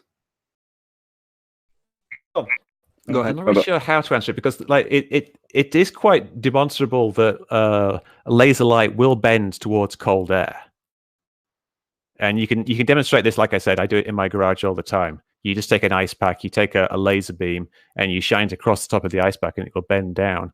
Now, you do have to be careful doing this. Like, you have to actually have a very long line of sight because it doesn't bend very much. But you can actually demonstrate it. And we do know that at night, like the ground is colder. Well, no, at night. Like during the day, the water is colder than the air. This is something that is known. Water is colder than air. Not in the South Pacific. Most of the time. Not in the South Pacific. There is, yeah. Not where I live. All right, Excuse Brighton. me, I live in Florida. It's the opposite of that. No, buddy. listen, he just backed himself into a corner. So when we do this, when the air is colder, then I guess you're going to have a new excuse, right? Yeah, no, it varies. Like sometimes the light will bend up and sometimes it will bend down. And this is something that Dr. John. This is why you guys get called pretender clowns. You're just pretending that you know this. When did you become the expert on refraction over water? After the flat Earth took off, right? Yeah. Coincident. Flat Earth Society is in the heezy. Hold on. Anyway, he has no argument with Dr. John D. He can't even argue with the guy. He's a total joke. Mr. West, one at a time. We have to argue with Dr. John D. Like he has some other photographs where he took pictures of a headland, like a cliff. You do realize that we have somebody that was here for that test, the peer-to-peer laser test, in this Discord right now. Well, no, that's great. That's great. It's actually on site for it. Yeah, I thought the test was none of your shit's going to fly when you talk about all this garbage about refraction. When they were there, they observed this crap. Being there doesn't actually change. You're also forgetting this shit doesn't happen at night. I already showed you the refraction index, but you're going to refute what mainstream science shows you, right? Oh no, it's a very simple thing. It's the temperature gradient of the air, and that varies throughout the day. So, at night it mixes and it becomes stable, and that's why it's nil at night, Mick. No, that's what that graph literally shows. But no, that's not what Dr. John showed, though, is it? No, just one second. I want to address this one point. So this one point first. He said that there was no refraction at night, but his actual own measurements showed a temperature gradient of about like 3 degrees over the first, I think, 2 or 3 meters. Okay, and they accounted for that. They took into account for everything. They did found, and guess what? Yeah, they did. Yeah, he did. Shouldn't be any Ask CJ. CJ's right here, man, in the Discord. Just ask him. Just ping him and ask him. Hey, Mitch. Mitch, I have a question for you. So all this talk of refraction, why not get a test that doesn't have refraction as such a major component? I posted one in the chat. I'll do it again real quick. And that shows high altitude view of the horizon versus the level, with the moon in between the two. Then you get rid of all your refractive problems. right? We're in the high atmosphere, very little air. Level. You still get refraction if you're looking towards the horizon. The horizon could be all over, but you still see the moon, which is quite a bit further than the horizon. So you know the horizon has to be below it. Hold on. I have to add, that's a heads-up display. Correct. That can be. You can take a camera and point it at a different angle to the heads-up No, you display. can't. That's not how they You're work. supposed to view those things directly. They're not from angles. If you're not looking at it directly, you can't see it. They go invisible. That's how they're designed. Otherwise, planes would be crashing. Hold on, when pilots are slouching in their seats. It doesn't work that way.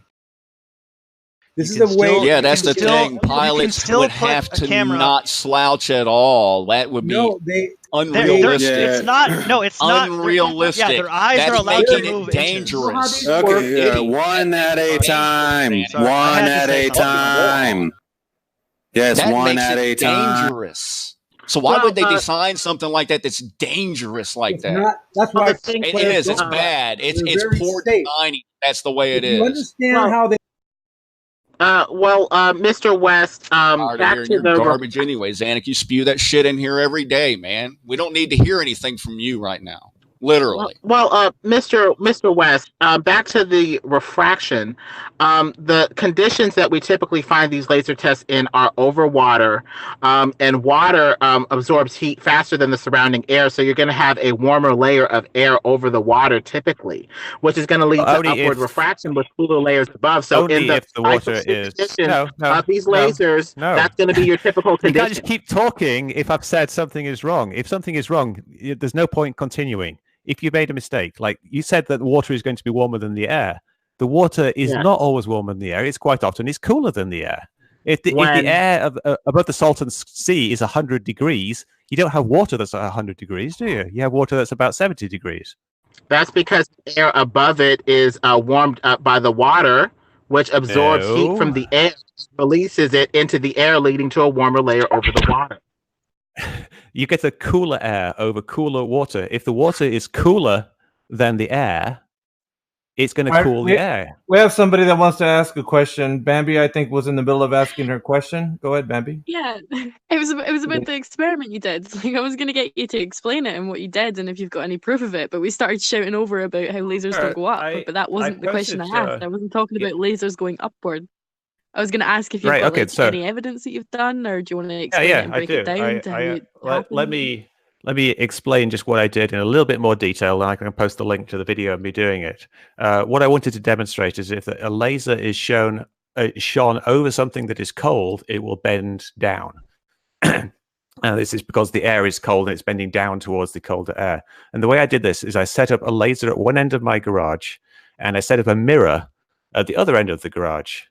And I set the mirror up so it reflected the beam of the laser back, so it was right next to where the laser was. So you could very easily see any deviations in the beam of this laser. And then I took two things. First of all, I took a lighter, like a cigarette lighter, and I held it next to the laser beam. And I saw that the beam was deflected away from the hot air, because the hot air is less dense. Then I took an ice pack and I held it underneath the laser, and I saw that the laser beam was deflected down because it's deflected towards cold air, because cold air is more dense. And we know that in the atmosphere, these two types of things exist. We get hot air, we get cold air, and sometimes we get air which is colder lower down, and sometimes air that is warmer lower down. So it bends one way or the other. So we can demonstrate that this bending actually exists, and that that hot air and cold air can bend laser light. And we know it exists in the atmosphere. Consideration the temperature and the heat of such things. What if we were to take that into consideration and that would be great. That would be great. And the problem is that Dr. John didn't actually do that. He did these measurements, but he basically said, and the measurements showed that there was no refraction. But that's not true. You've done this to prove it. If you're making that claim, you've done these measurements. Yeah, you said you had a link. Are you going to post it? Every meter you've done these measurements, Nick. Every meter you've done these measurements, Nick. Also forgetting the fact that the air is already mixed after the sun went down, so you're not going to get your damn refraction, Mick. Dr. John did the measurements. Really? You keep avoiding that one specific point. Mick, where's your measurement? Dr. John. To prove refraction, where's your measurement?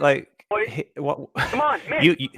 You are saying that Dr. John is an expert. I am asking you where your Well, he has a PhD in spectrophotometry. What do you got, Mr. Gamer Boy? I just have a BSc. Yeah. You got nothing. Exactly. The experiment you're talking about. The experiment. That's what you got. Now you tell me where your experiment is. You tell me where you have measured the atmosphere to prove that it is happening. You say he hasn't measured it, so he can't. It isn't. Tell us where you. Mike, can you put your link in the live stream, please? Yeah, sorry. Can I you was put trying to answer video this that you guy, but he won't let me get a word in. Well, first of all, you haven't even looked at the You experiment. answer properly. what I told you to answer now, or this is over. Hold on. Because I still haven't got the link of him doing I'm not what sure he said he was doing. what you want me to do. Like, we know that. You to show us the measurements that you have taken to prove it is Okay, happening. right. But like, do you think that the air doesn't get The colder? measurements you have taken, Mick, where are they? Well, The measurements you have taken, come on. the measurements of what? The measurements you have taken. Well, let me post the link to my It is video. happening. Let me That's find what it. I want. That's what I want. The you fucking tell video. me. Post it, please. Let me You see. tell me. You tell me. I'm Refractor. driving. I'm not watching a video. I am driving. Okay. You will tell me. He can explain it to you in a minute, meme, but I want the fucking video, and I've been asking for a very long time. Please let him send the video, and then he can explain it to you. Mame, you're also coming in a bit distance. I understand you're driving, buddy, but you're a bit like far away. Not coming in very loud. So yeah, Mick, if you can please send the link into the live stream Yeah, and then yeah. just explain. No, your I am. I'm numbers just and looking for it. stuff I have to so me. many videos I that know. have the word reflective. I already posted it before, but that's I got booed. Oh, here it is. Dude, No, just post it when you get it, and then for meme, I got because it, he's I got it, driving, I got you it. just explain it to him. Thank you. This is All right, so Mick, real quick, where we post things, I don't know if you're familiar with this Discord, but there's a channel right under the live stream. It's called live stream. Oh, it's above the live stream. Sorry, it's live stream 1 voice text. You can drop it in there, and that's where it's. I just did. Awesome. He's got it, Jose. When I gave him VC verified, I explained that. Yeah. So that it's basically it's what I explained earlier, and it's showing that that's my garage, and it's showing the light bending towards cold and away from hot. No, where have you measured this across the great distance we're talking about? I used Dr. John's measurements. He posted it in his video. The temperature gradient. He actually measured it. I haven't done it. I'm using Dr. John's measurements. Why? What's wrong with his measurements? I'm asking you about Dr. John's measurements. I'm asking you about yours to prove that it is happening. Well, I haven't done a long distance laser measurement like Dr. John measuring the thing. You haven't done But anything. he has though. You haven't done anything. Yeah, but but what I'm asking you haven't. is, where is your measure? I've done to experiments prove that it is happening. It's just you saying it. It's just saying it. It's just you saying it to counter something that you I think say you're you repeating should be yourself accounting for. now. When I you think don't you have made anything your point. Can I ask a question now? Can I have a real quick question for Mr. West? Mr. West, please. So I heard your father was part of the Flat Earth Society, and I was wondering, is the Flat Earth is the Flat Earth Society like a bunch of globers that are actually going around trying to make Flat Earth look stupid, or how are you not part of it? You know what I mean? And what do you think of Flat Earth Society? I tried to make you look stupid. And my dad just did it ironically. I think he did it in the 70s. He did it ironically, but he told you that the other side needs to be done. That's what you said on JRE. Don't you lie. Don't you lie. You limey. What am I lying about? I'm not sure what you mean there. You just said he did it out of irony, but that's not what you said on JRE. Yeah, that's what I said. I said. Well, I'm curious where your loyalty is. I'm curious if, as a joke. I'm wondering if you're more, if you're a Flat Earth Society, he's if not you're going to tell you his loyalty, Bong. He's not going to tell you his loyalty. Right, I'm just wondering. What's your nationality? Let's just break apart his fucking stupid experiment first, though. Let's just do that. That'll get him out of here. So let's get back to your experiment, supposed, right? So your laser, what's the intensity of that laser? Well, it doesn't really matter what the intensity is. It's a visible laser. It's just a laser pointer, but it so works exactly the same. So right, it's more exciting. So you said you held it up to a flame, right? next to a flame. Is that correct? Yeah. Is that flame putting out more energy than that laser? You would consider at that point it connects. Probably, yeah. Because it's just heating the air. All right, but can a the ice pack isn't putting out any energy. Here's a question for you. Can the laser light heat air? Is that possible? Not very easily, no, because its air is transparent. All right, so if you continue to increase the intensity of that laser, what will happen? I'm not sure where you're going with this. Could you explain what your point is? I'm trying to. If you can answer me that, what will happen? What? Can I increase the intensity of the laser? No, it's a Logitech laser pointer. All right, but he's asking, what if you did? Right. Exactly. It wouldn't make any difference whatsoever. Zero difference. Wow, you heard this guy? Wow. Well, Mr. West, it's true. Problem because if you take the supposed globe and surround it with concentric rings of air layers, then you would have, say, a what you're trying to say is basically a warm layer under a cooler layer toward which the light refracts. Okay, that's fine. But over long distances, you're essentially saying that light goes up into the second layer and goes back down into the first warm layer to hit the eye of the observer. That's a little hard to believe because that would have for the thing to go I'm not sure what you're saying. So. He just doesn't. This guy doesn't understand lasers. There's no point arguing with him. He just doesn't have no idea. Wait. It's got to go. Here's the whole problem, guys. With his whole entire thing, he's changing with the experiment that he's doing. He's changing the temperature around it, right? Exactly. Okay, but what's going on at night with these laser tests is it's stable. It's not changing anymore. So we're not going to see this. This is the problem. You're inducing this refraction. This is not happening naturally because there is no mixture of air where you're having that huge change at night anymore. Literally, you're not having that much change. So guess what's not going to happen? The refraction. But Dr. John, Jesus Christ, this is why we posted that damn graph, man, that you're going to deny again. Are you going to deny Dr. John's measurements? This guy doesn't know what. He doesn't know what. No, the graph he's talking about, Mick West, is I forgot who did it exactly, but it was a bunch of people that got together and they were trying to test the refraction. They tested it for about 72 hours, 3 days in a row, and they got the conclusion that I believe that the most amount of refraction they got was when was it, Reg, exactly that they got the most? The day is when you get the most amount of refraction, and in the evening and in the mornings it drops off rapidly, and at night there's none. And that's why we have to match these conditions one for one, Mr. West. Otherwise, they have a theoretical sugar water abstraction. And if you look at the reason why. Sorry, Lemon, hold on. If you look at the reason why, you'll notice it's the temperature difference, just like you said. The reason why, though, it goes and it bottoms out and it's nil is because the temperature in the air has already mixed, and now it is constant. There is nothing changing. But would you agree, then, that you would have to measure the actual temperature gradient at that time? They did take the temperature at the time they were doing the laser test. They did do it, and they found that there was a temperature gradient. But do you understand that there's different types of lasers? Not at night, there wouldn't be. They found it in Dr. John's experiment. Hold on. Do you know that there's different types of lasers? Right? Do you understand that? Well, sure, yeah. Different wavelengths, different ways of generating them. And different kinds of Logitech lasers. What are different types of lasers used for? What can be the use for a laser? Can it be used as a weapon? Is that... They used to illuminate things and they used to heat things. And they used for a variety of other reasons. So why would a laser that's used to heat things be affected by what the fuck you're talking about?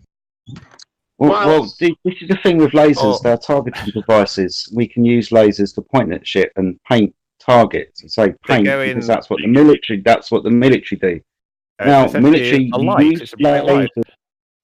Yeah, so military use lasers to paint targets over distances that should have to take into account the curvature of the Earth and now your light refraction.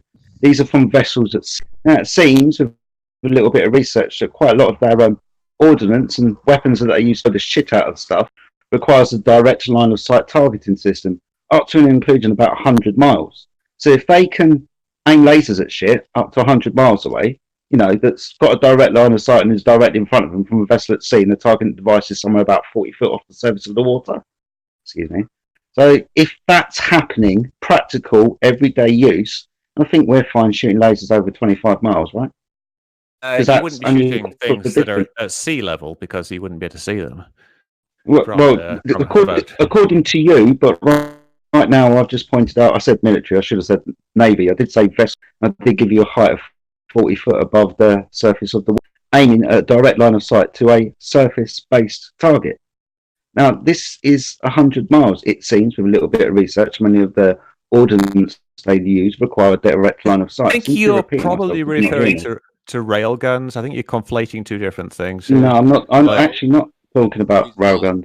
All right, so post a link then. I'll go and get through. But what I'm referencing is military do seem to have lasers that paint targets that require a direct line of sight at distances where Earth curvature and refraction should have to be taken into account. That's great. Let's go with that then. Let's post me that evidence, and that will prove it.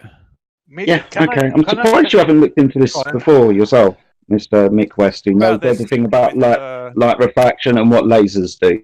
We're talking about a test that's done over 25 miles, or one that's done over 10, or any other laser test or line of sight test that requires, like I just said, a direct line of sight. That's easy to understand to light refraction. No flat earther is denying that light refracts through the medium of the atmosphere. Can it be demonstrated to curve around the curvature of your Earth?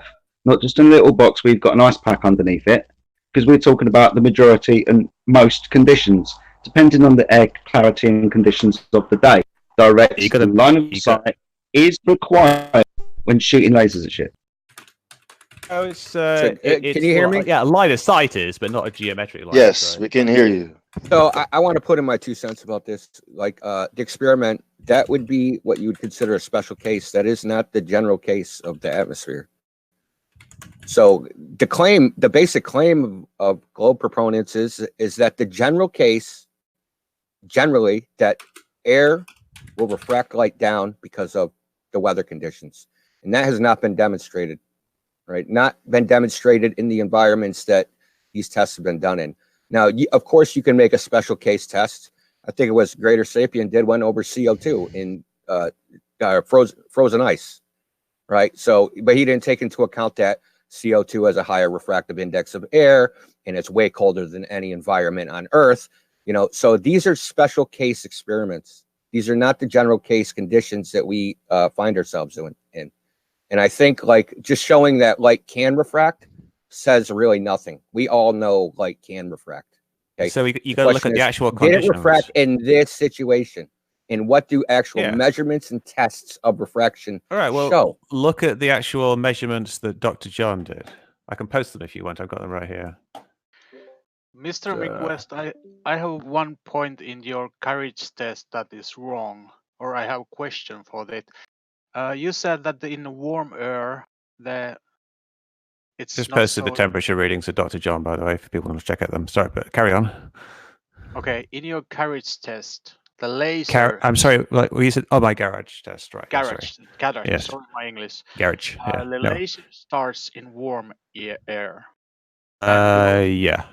Like maybe 20 degrees Celsius in your garage. Yeah. And it goes nearby the ice. And it goes into the colder air, maybe. I don't know, minus something. The ice was probably like minus 20, minus 15, minus 20, or something like that. Exactly. Where does that happen in nature? That your laser starts from a warmer temperature and goes through the colder temperature when you point it across the lake. If you're on the shore of the lake, then the air around you is say like 90 degrees. How many degrees Fahrenheit difference is in the where the laser starts? What you need actually, it's quite interesting. You only need about 1 degree of difference to curve over the surface of a lake. It's quite interesting just how little of a temperature gradient, because the gradient it's not really the amount, it's the amount per meter. So if you've got a gradient of say 1 degree per meter, that's actually a huge gradient. But because it's very close to the surface of the water, you get this very, very steep gradient just at that point, which is why you have these issues with the lasers, and it's why you also get this very thick line of compression at the bottom of the images just over the horizon, because close to the water you get this steep gradient. Okay, so I'm looking at which is what Dr. Don showed. Yeah, well, he didn't measure at 2 meters. He didn't measure at 1.5 meters. He didn't do his measurements at 1 meter. He did them at a single elevation, right? No, it's this 5 measurements there. Oh, sorry, 4 measurements there. Above the water, 0.5 meters, 1 meters, 1.5, and 2 meters. And the difference between above the water is 1.5 degrees. The elevation that he did, the laser was at, the laser itself. No, it doesn't matter there, because at some point the laser is going to be skimming the surface of the water. Listen, it does matter because this is a vertical chart, right? So either the laser's got to hit the water, or it's going to skim the horizon. So I think so if it's skimming the horizon, that means this chart is vertical. He didn't shoot the laser vertically. Correct, he didn't cross this gradient. No, it shoots when you go along the gradient. What happens is that the light bends towards the more dense the air, the colder air in this case. This is something. There's some boundary. There's some boundary. No. It's actually a very difficult thing, and it took me a while to understand. I mean, this is all theory, dude. Like, when it comes down to it, like, where's like the data sets that actually show this happening? You took an extreme case, 70-degree Fahrenheit, going over, minus 20 Fahrenheit. I don't know what type of environment that is in nature, because I don't know of it ever existing. It's an extreme example because it's hard to show. But Dr. John's own measurements just said it was easy. You just said a 1 degree temperature difference will show a significant amount of refraction. Over that distance. It's hard to show in my garage because my garage is only like 40 feet long. 1 degree, right? So say you have 1 degree per meter difference. Okay, so you shine a laser 15 kilometers. That's 15,000 kilometers. Or 15,000 meters. So if you have a 1 degree difference, it's 15,000 degrees at the other side. No, it's the vertical temperature gradient. It's again, it's like a difficult thing to explain here. If you're crossing the vertical gradient. No, that's the refraction. Look up a thing called gradient index optics. There's a difference between. There's a difference between light going from one medium to another and light going through a medium where there's a gradient. It's actually a very different type of thing. Light, even like you know about Snell's law, and the amount it bends when it goes from air to water. Now you think if something was shining parallel to the surface, there would be no bending. And so you think that if something is shining like at right angles to the temperature gradient, intuitively you would think there'd be no bending, but there actually is, because a light actually bends towards the more dense medium. It doesn't matter about if it's actually going into a more dense medium; it just bends towards it because it's not actually a line as such. It's actually a wave front. Light is a wave, so it will still bend down, even though the temperature gradient is only vertical. So it's so a kind of portion of the confusing. cone, a portion of the wavefront will go to the medium, and another portion won't. Right? No, it will. This is layers, right? This is 4 layers. I'm at 1 meter, so I'm just going off his little data here. This little data set from John D. So say the laser's at 1 meter. He's shining exactly horizontally. Now, and we assume that from the target from the source to the target, the laser is always at 1 meter elevation. Yeah. How is it crossing into the 1.5 meter? No, that's the thing. That's the fascinating thing about it, is that it doesn't need to go. I'm asking you how it's done. How does that happen? I know that there's beam divergence, right? So there's going to be spread. A portion of the wavefront is going to spread out and go higher and lower. But the centroid of the beam is not going to. That's not going to happen. Light, the main light is like a wave. Right? No, it's not. No, it's not. Light's not a wave. Wait, light's a particle. Right, it's a particle that acts as a wave. No, it doesn't. Particles don't act like waves. Particles act like particles. Well, water is made of particles, and water but light isn't. Light is made of particles. Light's not water. You false equivalence fallacy, knucklehead. Water is made of molecules, which is light is made of particles. It's not water. And clown show. It acts like a wave, though. Photons are particles. Act like waves. They don't. Stop screaming. Why do you get like interference and things like that then if they don't act like waves? Yeah, QE. Look, dude. Okay, we're talking about something else entirely, dude. And you come in here wanting to talk about waves and particles. Look, dude, you're not going to interrupt the conversation and take this in an entirely different direction. Mick West, continue talking about refraction. All right, so yeah. He was it is relevant though. Hold on. Hold on, something. Mick made a claim. Mick made a claim. From ray optics to wave optics, right? Huey is refuting his claim that he made as part of his argument. That light acts like a wave, which it does. I mean, No, it doesn't. You can keep on saying it, but you're wrong. To refute light as particles, you have to refute the photoelectric effect, number one. Number two, Compton scattering, number two. Number three, Heisenberg's uncertainty principle. You ready to do that right now? I don't think any physicist would argue that light does not act you like can't a wave. speak. Objection, Your Honor. You Okay, can't QE. speak to any physicist. Dude, if you QE, if you Let him go. don't, Let him yeah, go. hold up, no, yeah. Thank you. So, Question and answer. Say again. Dude, QE, I stop had yelling. kind of Okay. Hey, Who are you? Who's giving me understand this, instruction? first. Who's giving me instruction? For the sake of conversation, let's try to keep it civil. Hey, Indio, are you in here? What? 1 second. Indio, are you in here? I'm in here. I'm taking care of it. Just chill. Okay. All right, so can I carry on? No, you can't. Just wait. Okay. All right, yeah. Yeah, because you sound really stupid. Yeah, because just like when you stop Living Bird when he says something wrong, QE is doing exactly the same thing. So don't get mad about that. Or Mick, Mick what? What is a science communicator, Mr. West? Because you are a science communicator, and so is Neil deGrasse Tyson. What is that? Someone who popularizes science and explains it to people, I guess. It's like stupid people, right? You don't even know what science is. Wait a second. Yeah, Science you don't even know what communicator? lasers are. What the fuck is wrong? Wait a second, folks. He's a science communicator? Do you even know what a scientific hypothesis is? Asking me what a scientific Yes, I'm asking you. I'm asking you, what is a scientific hypothesis? What is an Let's keep it simple. What are the three constituent? Hold on a second. What are the three constituent parts of an experiment? Well, off the top of my head, I don't know.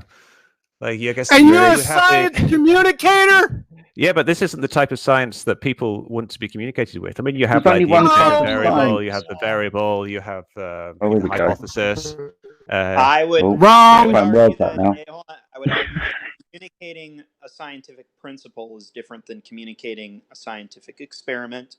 Wrong. Science is Everything, the method. whole basis of the scientific method is based on experiment. That's why, like, Dr. John's experiment was actually a pretty good one. Dr. John didn't perform an experiment. He even told you that.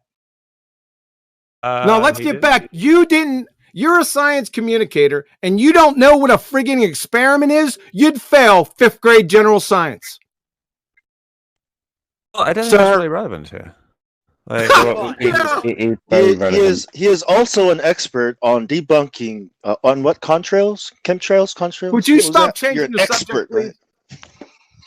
But like, you talk about like he stuff has like dependent dedicated variables. his life to debunking and making conspiracy theories look stupid. I just want to know what is. Hey guys, Bong, let's stay on topic. Let's not switch it up. So we got two subjects on the table. One, you don't know what the hell light is. Number two, you don't know what an experiment is. No, I do know what light is. No, you don't. It's not a wave. It's a particle. Now, That acts like a wave. Listen, if you want to he has to appeal to physics, to physicists. He's not going to answer. What physics? Why oh my God! Because you are not qualified to answer the question, Mick West. Because you are paid, so you're not qualified to answer that question. Am I right? I'm not paid. No one's paying me. So you have to appeal to physicists, right? Bloke who's so you got can't an answer the question. Why are you asking me questions? All right, listen, let's deal with this right now. Richard Feynman, Nobel laureate physics. The first thing Newton believed light was corpuscular. Turned out that it had very strange properties from that point of view, and it was then explained that many of these strange properties was because, in fact, it was a wave, which was wrong. Turned out he was right. It was a particle. Richard Feynman, lectures on quantum electrodynamics. Wave. Yeah, I know. It acts like a wave. It doesn't act like a wave. Particles aren't waves. They don't act like waves. Can someone mute him for fuck's sake? Yeah, QE, can you stop yelling like a fucking kid, dude? I'll tell you what, brother, Mr. Kid. Let's meet up, man. Me and you. Who said that? Who said it? I said you should be muted, you fucking. All right, you know. All right, hold on, guys. Hold on. Yeah. Hold on, everybody. This is what's going on. Hold on, everybody. Look, we got a bunch of the people that hate QE in here interrupting. All those people are getting muted because literally I'm trying to hear this discussion between Mick West and QE and everyone else. Kind of let them go at it for a while and stop interrupting. Please. Yeah, I'm going to pull over up here. I'm going to go ahead and ban everyone who's been interrupting QE like that because I know y'all don't like him. Okay, congratulations. From the chair of physics at Yale, Professor Shankar, everything is really particles, all things, electrons, photons, protons, neutrons, they are all particles. So let there be no doubt about that. Of course, yes. Clown show. Agrees with that. I'm not disagreeing with that. I said it acts like a wave. That is horseshit. It's demonstrably true. It's okay, demonstrate it. Well, constructive interference, for example. No, here we go. A wave. The wave function is not a wave. It's a mathematical construct. You're talking about the wave function, not a physical wave. So Young's slits, the Young's splits experiment. Young's splits. It's not a split. It's a slit. I know slits. Young's slits experiment. Yeah. Demonstrates the wave-particle duality of the nature of light. There is no wave-particle duality. Well, the experiment seems to disagree with you. Oh, really? Professor Shankar, chair of physics at Yale. So we have to play this game in two waves. It is particles, but its future is determined by a wave. But the wave is purely mathematical. You cannot put an instrument to measure the energy due to that wave. It's a construct. You can see the effect. Though. It's a construct. You're mixing up the concept of a wave with the wave function. If you can see it. Misplaced concretism. Reifying something that isn't real into something that's real. You're reifying the wave function. It's not a physical reality. It's a probability amplitude of possible outcomes. That's all it is. Exactly. There's no physical reality. Exactly. But you can see it, though. You can see the effect. You can't see it. Young slits. It's visible right now. Someone posted. I can see the green codes falling down like Neo from the Matrix. Okay, but let's not yell and hurl insults, man. Just for the PR. From the University of Tennessee, in one dimension, wave functions are often denoted by the symbol psi. They are functions of the coordinate x and the t time, but psi is not real. But a complex function does not have real. See, don't rumpus me, you clown. You don't even know what an experiment is. You're denying reality. You can actually see. Oh, kiss my ass! I just pummeled you. Pummeled you. Are you denying that you can see the effect of Young's? Oh my God! But the wave function itself has no physical interpretation. There's a physical interpretation. You can actually see the University of Tennessee, the professor of physics at Yale, Richard Feynman, and now we got Mick pseudo-fucking West telling us the opposite. All right. Well, if you want to deny the evidence of your own eyes... Deny the evidence? Fine. Bullshit. You don't have any evidence. You just got clobbered, and you already denoted... You don't even know what an experiment is, Mick. Wikipedia. you want to know what denying the evidence of your own eyes is, Mick? It's looking at the sun and the moon and thinking that they're different sizes. That's denying your own eyes. This guy doesn't even know what an experiment is. He doesn't even know. It's a little weird. It's a little weird that you don't know what an experiment is, and you just said that you teach it. The thing is, like, science. You don't know the parts of an experiment. The vernacular of an experiment is just something that you do to test or to demonstrate a hypothesis. Yeah, but you need things in this test to conduct it, right? Oh, you don't. You get the idea that you need a dependent variable, an independent variable, and control. Idea. That's a scientific method. Yeah, we get that idea from the scientific method, and we're trying to demonstrate cause and effect relationships without personal bias. No, he said you can demonstrate very simple things, like you say. Does light does it act like a wave? If it acts like a wave, then if you did a double slit experiment, there would be constructive and destructive interference, and you do the experiment. That's a wave function for the 10th time. It's something that actually happens, though. Does it? What's does a it function? happen or not? Happen. What's a function? Hold on a second. What's a function? Hold on a second. What's a function, Mick? In what context?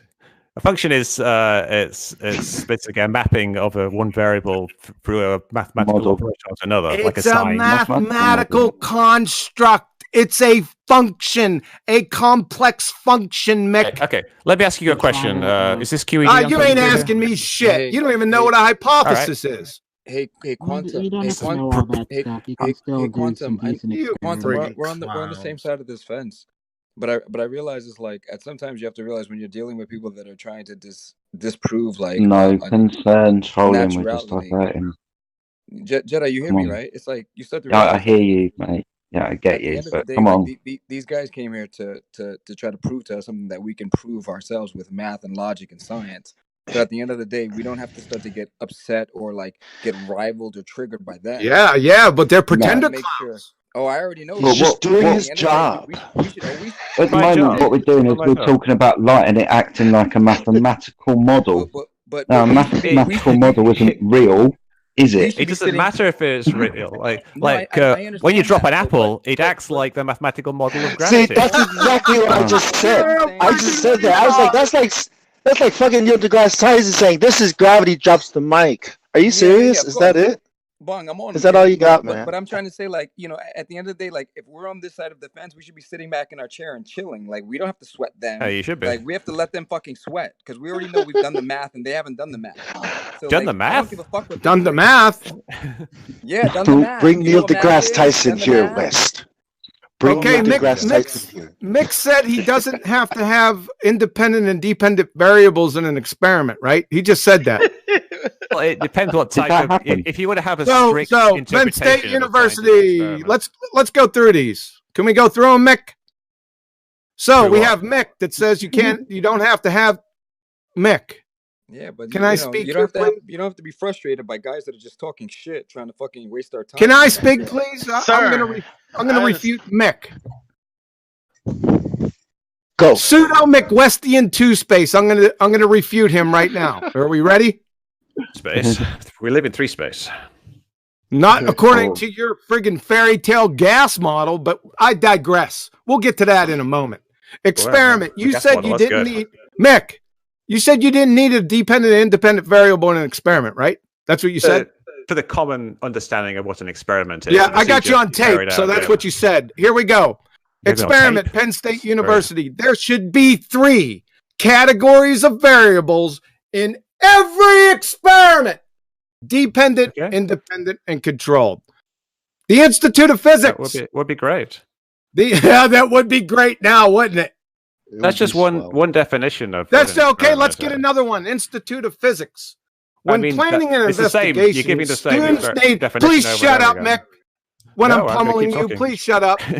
You're just going to keep doing the same thing over and over again. Yeah, I'm going to keep refuting your dumb ass. I'm going to take control, John. Going to take control. If you're just going to turn around in a minute and say, no, I'm just going to keep over talking you, then that's not helping the conversation. Just let him finish. I'm sure he'll finish much quicker if you stop interrupting him. Yeah, but I know he's going to do the same. Don't even appeal to me. Next person's going to speak is going to be John. He's going to finish, and then you're going to answer. Institute of Physics. When planning an investigation, students need to identify the variables that they consider significant and then select the ones they want to look at for cause and effect.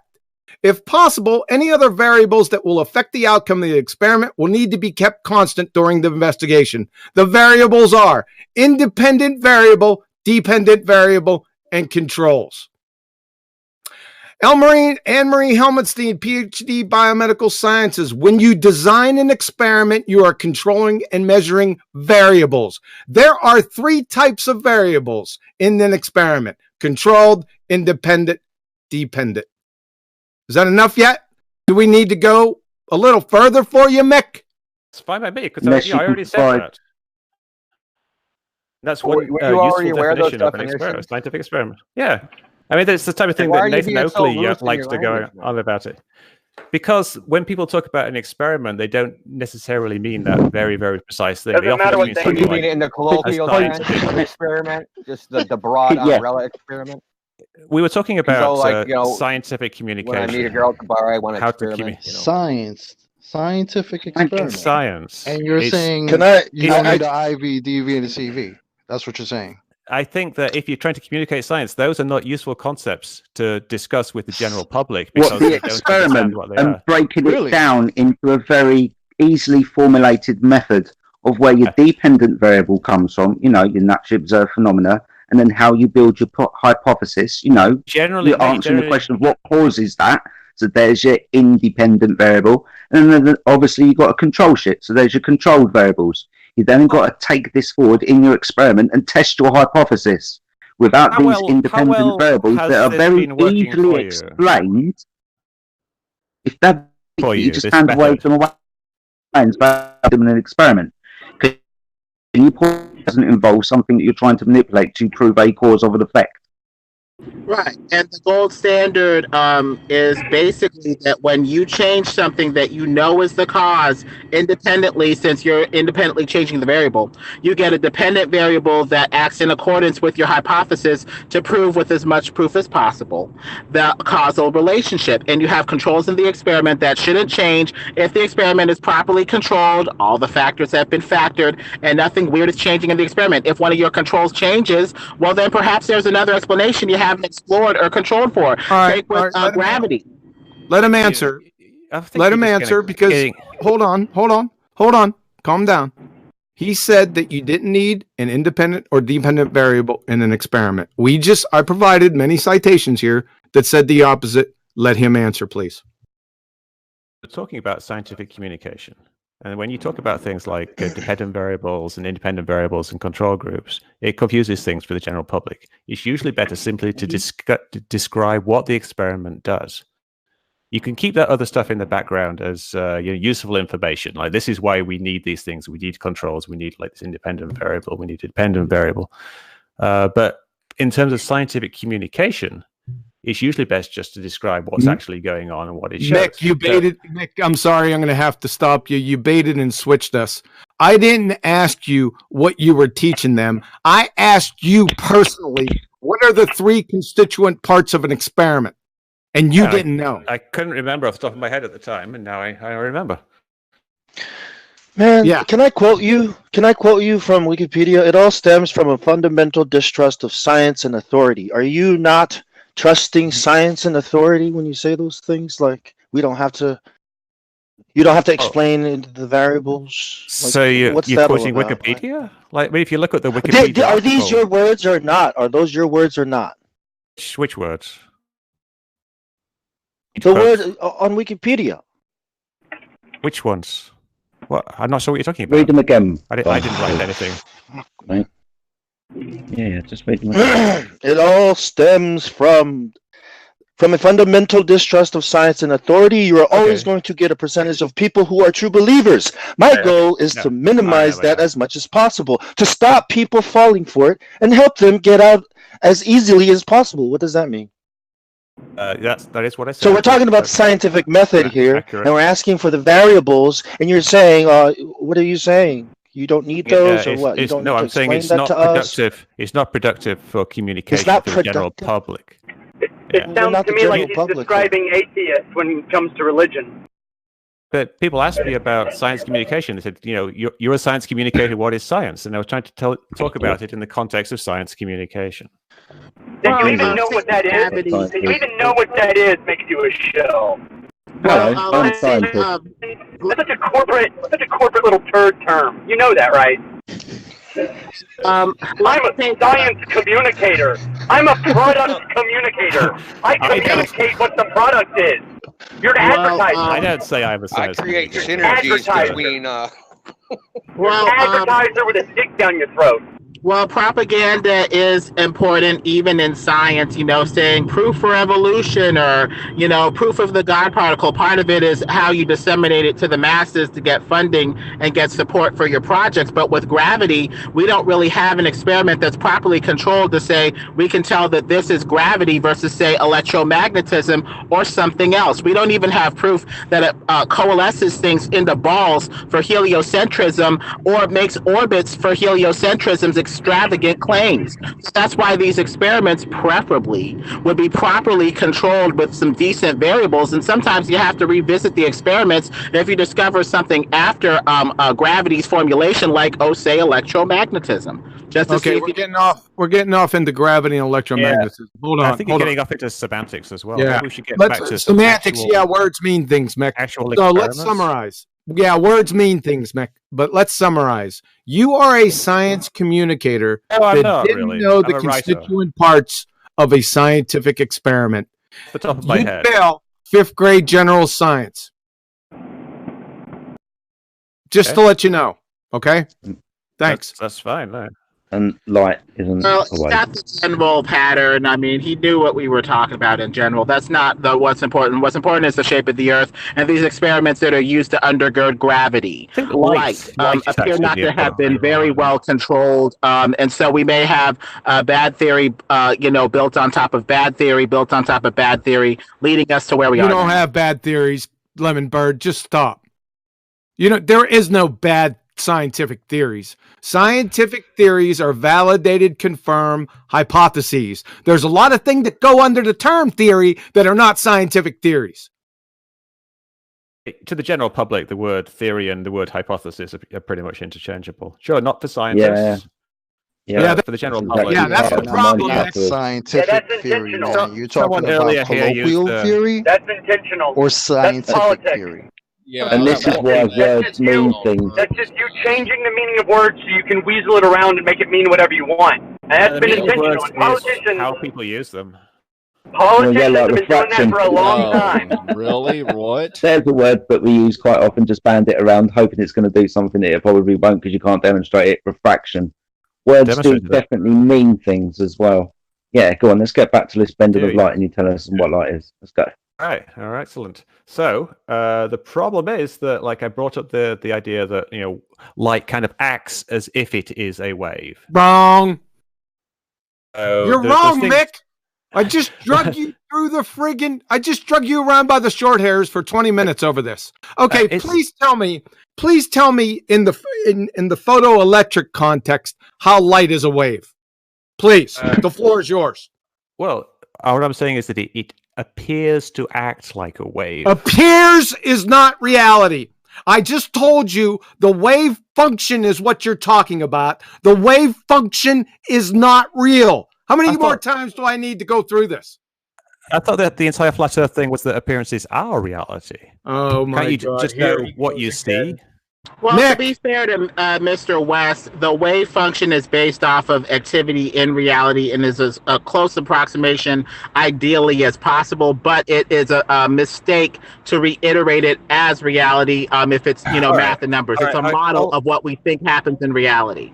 That's all. Let's forget this whole wave thing then. Let's just ignore that for now. Let's just go back to just observable refraction. Like you would agree that... Oh, hold on a second. Are you talking about terrestrial refraction? Talking about refraction as a physical phenomenon. On Earth, you're using terrestrial refraction. Is that correct? Oh, I'm talking about light passing through a medium and how the refractive index gradient affects. Okay. Can you please post? Okay, I got you. Can you please post? Let me pull Discord up in the live stream. I want the formula for refraction, please. Which one do you want? Which Snell's one? law? Because that's not the one that's actually applicable. Which one? No, we want refraction, terrestrial refraction, Mick. Ah, dear. So this is where we get into problems with science communication, because it gets quite complicated. Refraction happens because of the refractive index slows down light. So light. I don't want to. Mick, what did I just ask you for? The equation of refraction. But so I guess if you want an equation, I've got to know what are the inputs to that equation and what's the output. You're the one that claimed refraction, Mick. What do you want me? It's not my job to support your claims. So please give me how they compute terrestrial refraction. That's all I want. We're going to evaluate the formula to see if there's any begging the question fallacies in it. Right. So fundamentally, the refraction is governed by the speed of light in a medium. The speed of light in a medium is the speed of light in a vacuum divided by the refractive index. No, it's not. No, it's not. You don't know this. Don't go into the speed of light, Mick. We want the terrestrial. Go to Wiki for fuck's sake. At least that actually is the underlying formula. Oh my God! It's a simplification. Refraction. That's actually a simplification. All right.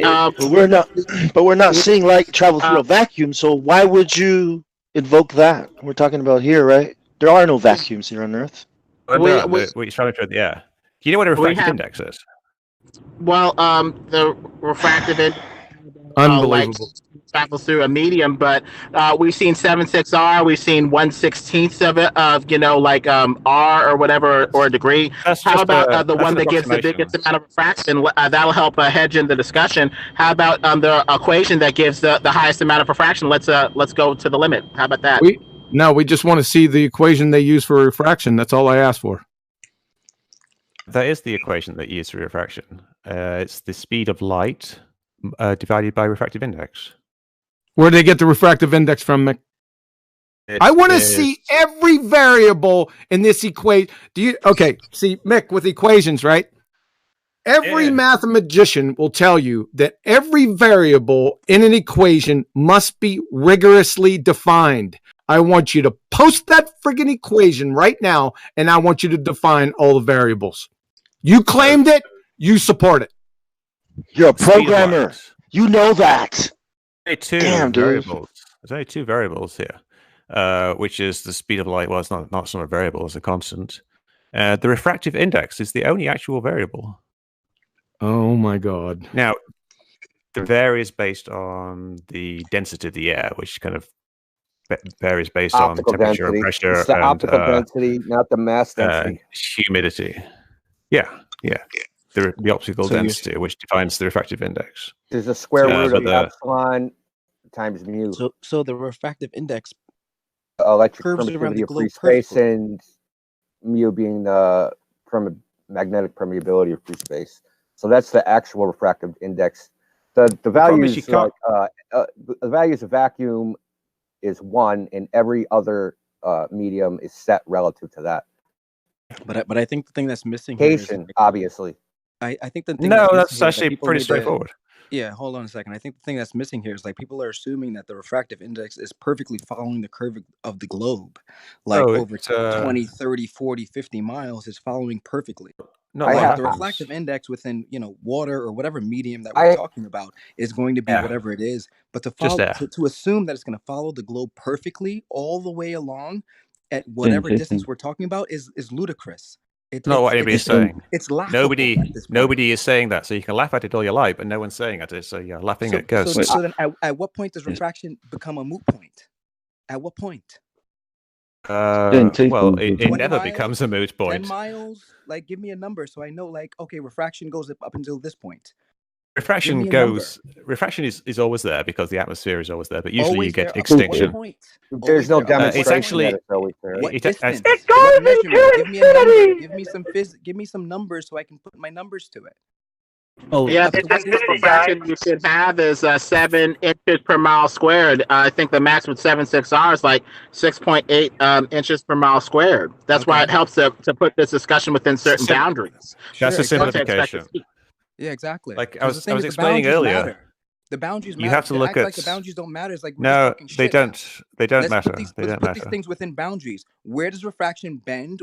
How much does it bend? And to what limits does it bend? And if it's beyond the limits of refraction, if we're talking about something that's beyond the limits of refraction, then we shouldn't be talking about refraction anymore. We need to look in history for the greatest refractions in history, and let's put that down as the refractive index. Let's try that, and put this thing within certain boundaries. Exactly. Yeah. Well, that's not how it works, though. Well said, Lemon Bird. You have to use ray tracing. Of course, that's not how it works. We don't understand. Oh God, Ray! You still haven't answered my question though. Mick, do you see the live stream? Yeah, I see the chat. Yeah. Do you see quantum eraser? Do you see my post right in there? Atmosphere is curved, follows the shape of the Earth. Calculations belough. Rough value. Of course it does. What are you asking here? Well, I'm not asking anything. I'm showing you that terrestrial refraction takes into account the radius of the Earth. Well, that's because the atmosphere is curved.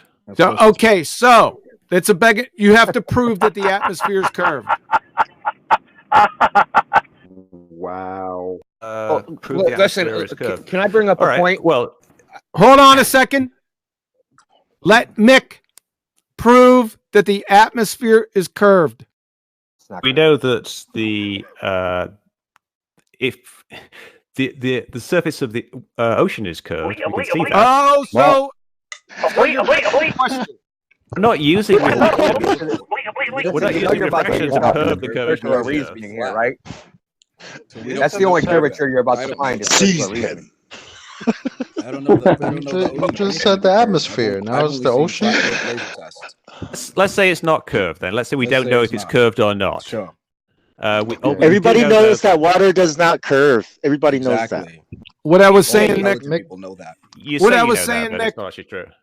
What I was saying, Mick, in the beginning when I said terrestrial refraction, I was trying to lead you to the definition and the equation for terrestrial refraction. As we can see, terrestrial refraction. I'm not done yet, Mick. I know, just one second. I know what you're going to say. So just one second. Oh, yeah, but this is for the audience. Okay, go ahead. What I wanted to say was I was trying to lead you to give us, because you claimed it. I just wanted you to support it. And as we can see, that terrestrial refraction is computed by already assuming the radius, i.e. curvature of the Earth. So to use that, you must first scientifically validate the radius of the Earth, and then we'll let you use your terrestrial refraction. Yeah, okay. So go ahead. That's fine. No, that's not a problem. Is that fair? Is that fair? Yeah. Okay, yeah, so but we're not using refraction to prove the curvature of the Earth. We use Earth. What are we using? Are we using measurements over land? We've been talking about refraction all this time. So why were we talking about? So why were we talking about? Hold on. One at a time. Cut that out. Timestamp it. 2019. Mick West. Someone quickly. Well, that's hilarious. Okay, let's listen. He's under. Listen. He's under great stress. We're all pounding on him. I'm not worried at all. We use observations that are high up, that get above like the worst effects of refraction. So you stand on something like a cliff and you look at a distant mountain. So you're not looking too close to the surface of the ocean. Where you need to use refraction is to explain things like these laser tests or these mirror flash tests that go very close to the surface of the ocean. Of course. So the ones that are actually measuring the ground of Earth, that's where we I just want to ask a simple question. No, they're not. What model of refraction can make predictions? Is like what you just said. That's a post-diction. That's the Earth is curved. I see this, therefore my model, I'm going to fit that observation to my model. As opposed to, I have a model, I see an image, and now I know how much refraction, and I'm going to make a prediction based upon weather conditions on what I should see and what I shouldn't see. Yeah, that type of and the assumption that refraction is going to follow. That's a great question, and because I have the answer. There are hundreds of models of refraction. Yeah, you are aware of that, right? Listen, I think that the thing that we need to focus on is the fact that they're trying to assert the fact that the refraction is going to follow the curvature of the Earth perfectly without any fucking deviation is insane. Hold on, guys. We're doing it again. Hold on, Mick. Sorry, one sec. We're doing it again, guys. Someone makes a point. Someone brings up another point. Now Mick has 2 points to address. Can you first address what model you what model do you use or can you use to make refraction predictions? You use one that incorporates the temperature gradient, and then you use ray tracing to trace the path of rays through that through the medium. And the more detail you can get in the variations of temperature, the better. But if you simply do a vertical temperature gradient and then do ray tracing through that, you can predict what things will look like. And I actually programmed a simulator that does exactly that, which I can share the link with. Let me look it up. Can you show it actual measurements or tests to validate that model? Yes, I can. Okay, so let's see them. Well, you want me to actually? I did it with Dr. Johns. I know they don't exist because I've seen every experiment on refraction ever done in the last 150 years. The dog ate them, Indio. Used Dr. Johns' numbers, and it came out to be like basically matching what he saw with his numbers. Indio, he said he had scientific evidence of this. On a curved. Indio, he said he had scientific evidence of this. Can he give us? I'm sorry, Mick. I'm still wondering how it gets sucked. Like it's sucked into other layers. I'm still wondering that. You got a vertical that's what we were talking about earlier. That's a great question, and I love talking about that because it's something that I didn't understand myself at first, and I actually wrote to this famous refraction expert, Andrew Young. He kind of explained it to me, but yeah, it seems like it shouldn't. If something's going kind of between the layers, as you say, it shouldn't actually get bent down, but it does because it does because the math says it does, or because it's observed. No, you can actually demonstrate it.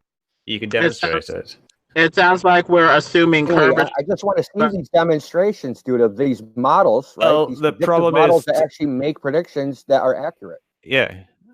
All right. Let me get my refraction simulator link up so you can see it. Wait a second. Wait, you wouldn't even give people data on your calculator, but yet you're gonna expect us to believe that crap? Really? I'm saying sending there's you models, a link. right? I've got a link reality, and we validate models by experiment, right? So where are the experiments validating the models? Yeah, we want the hypothesis. I know who A.T. Young is. I've read everything he's published, right? So I know who these people are. Where at San Diego State University? Use ray tracing. You're going to get a bend just from the nature of the equation, right? But that's just the equation. But that's fine. That's a model. So where's the actual experimental validations of these models? Dr. John's experiment controlled experiments. Dr. John, hold on a second. Hold on a second. We already talked about Dr. John. Dr. John didn't conduct an experiment. He already said as much. You don't know what an experiment is. That's the problem. Hey, Indio, he said scientific evidence. Can you please have him post the natural go through the steps of the scientific method, please, Indio? The natural phenomenon that he observed? There isn't one. There isn't one. What's your dependent variable? Let's see, the temperature gradient. Of the Earth. The temperature. So the temperature gradient is Hold on a second. Hold on. So I'm going to write this down, Mick, because I want to make sure that I got this correct. Temperature. It's just what changes. Are you doing the changing or is something else changing based off of your changes? That's it. Hold on a second. He said hold on a second. Hold on, people. Relax. That's the dependent variable actually will be the image itself. So we're going from the temperature to the image now? Get them mixed up. But it doesn't matter. Wait, 1 second. So if I manipulate the image, what will I get? No. If the temperature gradient changes and the image changes as predicted by the model, then that validates the model. Mick, you have to have a hypothesis because a hypothesis is a scientific prediction. So we're only at the first step. Mick. 1 second. Now, the dependent variable, your observed phenomena, is now the image? Yes, the image. Okay, what's the independent variable? I don't know. What would you... Give me an example of an independent variable. He doesn't even know. The temperature, the oh my God. Mick, thank you. Just want to make sure we've got the right terminology here. Mick, so, yes, the temperature gradient. Mick, it's your experiment. You're asking me for the independent variable for your experiment, son. Yeah. Can So somebody clip the that? temperature gradient varies. It has an effect, which is changing the image. So an hypothesis. The hypothesis is that there's a model. There's the Earth is every time you stop reapplying shit. It's over 5 dozen people in here. We're already on a ball when this is happening, right? This is a clown show, Mick. The hypothesis? Wait, did you really just say the hypothesis is it's a model? Have you seen my refraction simulator? Let him describe it. Let him describe it. Hold on, everybody. Please let him finish. Could you please let him? Yeah, go ahead, Mick. Go ahead. Mick, I'm gonna have you over for a beer. Cool. So the model. You want me to describe the model that I use? No, let's just summarize. Yeah. 1 second. You said the dependent variable was the image. The independent variable was what? The temperature gradient. Temperature gradient. Okay, give us your hypothesis. That if you ray trace light through air that is curved, with the temperature gradient being like the same over every point on the curved surface, then you will get images that match reality. So I thought you said the temperature gradient was your independent variable. In your hypothesis, I didn't see any temperature gradient being manipulated. You would take 2 different temperature gradients. No, Mick. You can't manipulate temperature gradients because that's just what they are. Then it's not a viable independent variable, because your independent variable is number 1, your cause. Number 2, you have to vary and manipulate it. You vary and manipulate it by waiting to a later time in the day. Waiting. Very manipulating anything. That's waiting. So is this proof of time? It changes. Are we going to prove time? If your hypothesis is time, is that what we're trying to prove? Let's say your hypothesis is that you can see better in you can manipulate the distance. distance. Have anything to do with the flat Earth? God, he's Doctor Who. Flat Earth. Earth. So, all right, guys. We have to. Mick, thank you very much, sir, for showing what a complete imbecile you actually are. Thank you very much. This isn't That'll be all for me. This is about the flat Earth, but we have to assume curvature. So whether or not there is curvature on the Earth, and so if we do not have reliable sources, say because NASA is lying, or because lenses are adding curvature, we may need to revisit the very basis of our hypotheses that we're making these experiments off of. Sure. I think my simulator does actually fulfill the criteria for an experiment if you apply it to real-world situations. May I ask a quick question, Mr. West? What caused you to join our server today? Like what? I was invited by somebody. I can't remember his name. It's somebody flat Earth literalist. No, flat Earth level literalist. Horizontal. Thanks, Ben. I thank you for gracing us with your presence. Yeah. Welcome. I'm no talk about this stuff. Did he happen to ask you? Very interesting. I like the variety of feedback that I've got, and I know that you think that I'm wrong, but I would disagree. And I would encourage you to have a look at the refraction simulator, because it's quite detailed, and it simulates a number of different things. So it even does lasers. Does this refraction simulator simulate the distance with which refraction starts to divert from the curvature of the Earth, or does it just follow the curvature of the Earth all the way around 360 degrees? Well, when does the refraction stop? Is my question. It doesn't stop. So it goes all the way around 360 degrees. No. So when does look at this? If it doesn't look at this, and you'll see. If it doesn't go 360, it has to stop somewhere, right? It stops because of atmospheric extinction and scattering. Okay, but where does it break? Theoretically? Where does the simulator stop working? Is my question. My simulator is only set up to go to really about 200 or 300 miles, because I didn't see much point going beyond that. Limit to the simulator. Okay. Yeah, actually, let's see. I think you can set it to be quite a long way, but it's kind of pointless because you wouldn't be able to see that far anyway. 200 to 300 miles too much variation. Is that a flat surface or 200-300 miles of a curved surface? You can do both. You can set it to be flat or curved, and you can No, turn refraction on your simulator. What's the drop on 300 miles? Either. What's the drop on 300 miles? It's like that's a crazy amount of drop, right? Yeah, no, there is a crazy amount to drop. That So, would be, so, I don't so, know. so you're trying to say a laser that was shot over that? Oh no, I'm not trying to say that at all. Not at all. all. No. It's not going to hit a target. No, you're not. So then, how is it accurate if it won't hit a target over that distance? It will show you not hitting it. It'll show you not hitting it, but then it's not accurate. So that means that the distance that it's actually accurate is less than that. Am I wrong? If I showed it hitting it, would it be accurate? At 100 miles.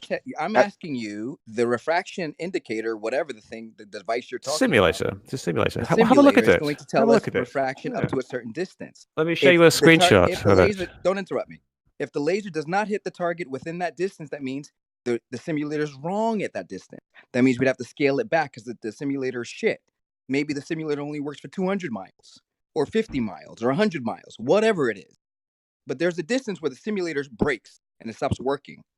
So we need to know still what waiting that is on that data to support with a it, laser, because if we're talking refraction bullshit right now, there's a limit where the simulator is going to stop working, and my laser's not going to make it around the curve. What's that distance? If you're telling me it goes 300 miles, I need to know what the drop is at 300 miles, given the numbers that NASA gave us. If it doesn't add up, something's broken with the simulator or something's broken with NASA. Nothing's broken with our math on this side. So somebody has to set it straight for us so I get what's wrong here. Simulator uses like real world situations, so it's trying to like demonstrate what you actually see. That can go 200, 300 No, it miles, doesn't. but if it doesn't go 200, 300 miles, then something's wrong with the simulator. Is it wrong? The simulator uses real world conditions to an extent, right? Until you invoke that radius, right? Well, did you account for the temperature of the water, if there's water in there, and the gradient temperature, whatever, of the atmosphere? Did you account for all that? Like, probably not. Yeah, Right. I don't believe because you just spoke about how you did an experiment where you put cold, the hot pushes the laser towards the cold, right? Did you account for that? No, that's not an experiment. It's basically built into the simulator. None of that is in your simulator. Lasers shoot straight to my eyes. No, it is because you can altogether. I don't give a fuck about a simulator. The temperature gradient. Yeah. He didn't perform something you don't have all the variables for. Refraction is bullshit. He didn't perform an experiment. We already established that. Fucking distract us. Refraction is bullshit. Straight up. Yeah, and he has no experiments. He doesn't even know what an experiment is. Hold on a second. I just want to finish up. Mick, friend, sir. Hello? Oh, I'm here. Yep. You have been erased. Thank you very much. Have a nice day. Thank you. Terminated. The problem with refraction is usually it's only talked about in one terms going up and down. But if light goes in all directions, we should talk about, the image refracting this way, that way, left, right, up, down, in all directions. So the model appears to be inadequate in some ways theoretically, does it not? Yeah, makes sense. It's pretty much up and down there because of the gradient usually goes vertically. You do get some side to side. If you look at things like the air over a bonfire, you will see all this kind of shimmering, and that's a bit of side to side movement as well. But in the atmosphere over long distances, it's really only up and down. Sure, but by the simulator, 300 miles, it follows the curvature of the Earth flawlessly. It's laughable at this point, man. The fact that they say it out loud is embarrassing. Who's saying that? I don't know who said it. Somebody said it. I don't know. I didn't look at the names, but like somebody said out loud, like 300 miles. It's a little bit of special pleading because the picture should be unstable, hazy. How is it stable going over the curve of the Earth in one direction, up and down? I mean, this is just too much special pleading, and we haven't even factored in perspective at all and how things can compress to the eye line of the observer based off of the angular resolution of light and the angle that the observer is viewing the object at over possibly a flat plane. It's all built in. It's built in because I do proper projection. What curve of the Earth? Everyone's the curve of the Earth measured? The data is two totally different things. Your bullshit claim means nothing without data behind it. Delusional. Prove your calculator's even worth anything. Where's the data that John D's been asking for months? How dare you? I was using his data. Here. No, he's talking about. No, did you? Wow, you're not even paying attention. I don't need to. I'm talking about your atmospheric refraction simulator. It has not been validated yet. Dr. John D and you had a thing going around about this. You never answered him. You never gave him the data on it yet. So just posted, we can't trust that simulator. See what I just posted? See what I just posted in the chat? What a photo is not proof of anything. Oh, that's what Dr. John uses as evidence of things. What I posted is he's asking for the data for your simulator to validate it, to make sure your simulator is following the proper laws. That's what he's asking for. You're not providing it. You never did. I gave it. No, you did. You can go. You can. Really? Where's the video of him going over it then? Because it's not there. He obviously did not. Let me find it. My email that I sent to him. I have a quick question. I just want to know, Mick, when did you start debunking conspiracy theory? It's about 2005, but it's kind of stuff I've always been interested in since I was young. And don't forget, we can find out if he actually communicated with you or not. You know, we have. Yeah, I've got all these emails here. You a screenshot of my screenshots of what? My exchanges with Dr. John. Screenshot of what? Like I said, it could be anything. It could be, but it doesn't have to be you and him. Literally. But yeah, it could be all lies. We need to validate that you actually made this conversation with him and not through you. I need to hear it from him. All right. Well, you can. I can't trust CC you on an email if you like. You kidding me? No, that's true. That's true. I would encourage you not to trust me. I'm just trying to find where I sent him. That's a weird statement. Hey, I just looked at the values in your little calculator here. Is that in degrees? The beam divergence? Which one? Oh, yeah, that's. Let me. I think the degrees are radians. I'm tired of the math that they're handing us, bro. I'm just tired of the fucking math they're handing us. The only beam divergence for the laser. It's just a bunch of magic tricks. Only math I want to talk about is the curvature of the Earth math. No other math. The laser divergence is the standard laser, which I think is like in degrees per 1,000 meters. I'm not entirely sure though. But whatever, like the standard units of laser divergence. Large. Well, I'm just going by the screenshot. Yeah. So it's or per 1,000 feet or something like that. I can't remember what it is. I could look it up, but I was looking up something else. Well, I mean, there's only going to be one angle not in that screenshot. It isn't going to like.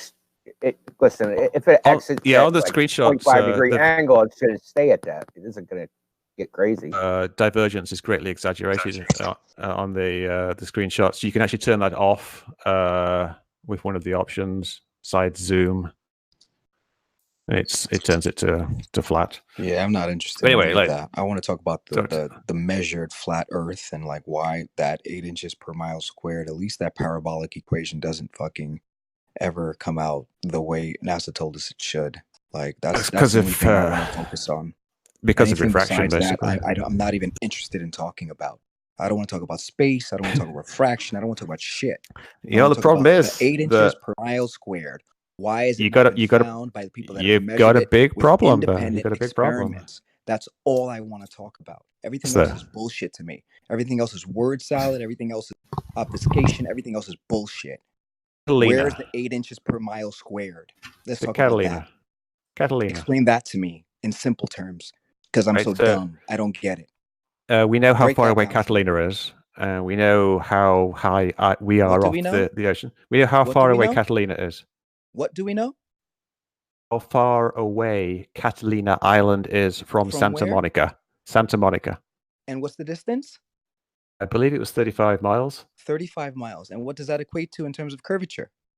You mean in terms of how much should be hidden? Droppage. Droppage. Well, droppage isn't the important no, it thing. is. It's the actual... I should not see how many feet should be obfuscated from my view. That's what I well, that's not the same as drop. That's the hidden value, which is different because that depends upon the viewer height. If let me just go to my that means it's no longer in my view. It's obfuscated from my view because it's past the curvature, right? All right, so 35 miles. How much miles? How many feet? You should have 682 feet hidden. 682 feet. Or 576 with refraction. Yes. Is that what we observe? Yes, and that's what we use. Mick, I got a picture in the chat for you that shows your point. You can't invoke terrestrial refraction, Mick. In reality, Zanuck, hold on, I'm talking. Hold on a second. He invoked refraction again. Is that we can ignore that if you like. Mick, is that what we observe in reality, or can we actually see Catalina Island? We can see Catalina Island. See what I showed you Catalina in the picture. Well, that's a problem. If you can find because Catalina Island is like 1,400 feet high or so. Okay, well, how much of it can we see? I just did a the amount that is expected. Look at the photograph that Zanuck posted. Let me show you what it looks like without when you're closer in the shore. I found a video. I just did a quick search Catalina flat Earth, and here's a video that shows flat Earth and Catalina Island from 48 miles away. So what do you have to say?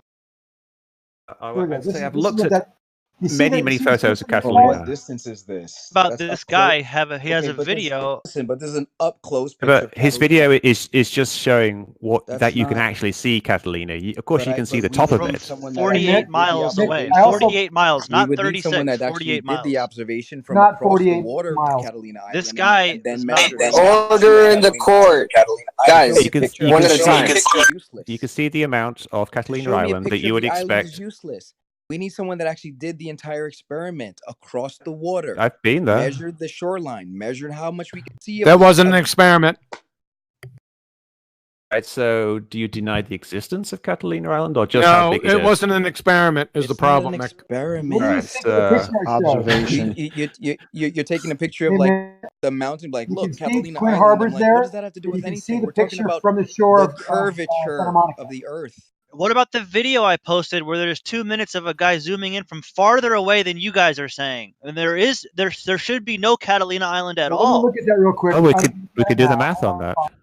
From Santa Monica Pier, how far it was?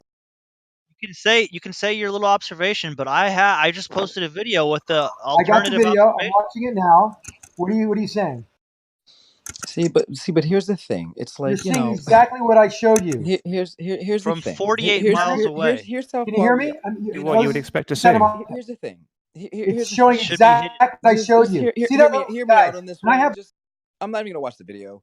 Let's be honest. Like I'm not even gonna waste my time with the video. There's so many observations that people have shown distances that we should not see. So if you post a video that I can see it, I'm like, well, now I'm like, did you doctor it just to fucking make a point? Because like. If we have observations after observation after observation after observation of shit we shouldn't see, why don't you reconcile the shit that is on our side? Don't bring me another video that I've never that I didn't reference, that didn't come from one of us, didn't come from an independent observer. Give me a video that I've seen on my own. You know, make the Chicago skyline disappear, and then we'll have a conversation. Until then, where are you based? Chicago skyline disappear. Do you have a place where you could go? Do you have a and then well? Do you have a place you can go? I mean, I've been to Catalina and done it myself many times. Skyline? That's not. You can just disappear. I don't know where your video came from, nor do I trust it. There's lots of videos of the Chicago skyline being hidden. I'm going to trust you? I don't know who you are. No, I don't know. I don't know how you make your money. You think I'm going to trust you? Do an experiment, Tony Hawk. The Great Lakes. Do an experiment, Mick. Wait a second. He said do an experiment. Mick, you didn't know what an experiment was when we first discussed this. But you're saying that experiment has to have an independent variable, a dependent variable, and a control. Yeah, I'm not saying that. And okay. Penn State, Colorado State, the Institute of Physics, the National Science Teachers Association, they're saying that. Let's say my independent variable here is my height above the ocean. Height is not a viable independent variable because it doesn't cause anything, Mick. But your changing position changes how much you can see of an object. The independent variable is your cause. Height doesn't cause anything, like depth doesn't cause anything. Height changes your view position. No, so it will change what you see. It doesn't cause anything, Mick. It's a variable which is tied to a result. There's a direct correlation between the height and what you can see. Correlation is not causation, Mick. And height is not an independent variable, Mick. Seriously? Yeah, height isn't an independent variable. Well, what is it dependent on? Time. It has to be something you manipulate, and then you see a change. No, it has to be your cause. Not only it has to satisfy. Shut up for a second. It has 3 criteria it has to meet. Number 1, it must first exist. Number 2, it must be able to vary and manipulate it. Number 3, it is your presumed cause. It seems very definite. Very definite. You got it wrong. I'm out of here. You are able to manipulate height because you're able to give the variable height different values dependent on the angle. Are you listening to me? It had to satisfy 3 criterion, clown. It's a variable. Basically, clown. You vary the inputs. Clown. You do a different experiment. You take clown show.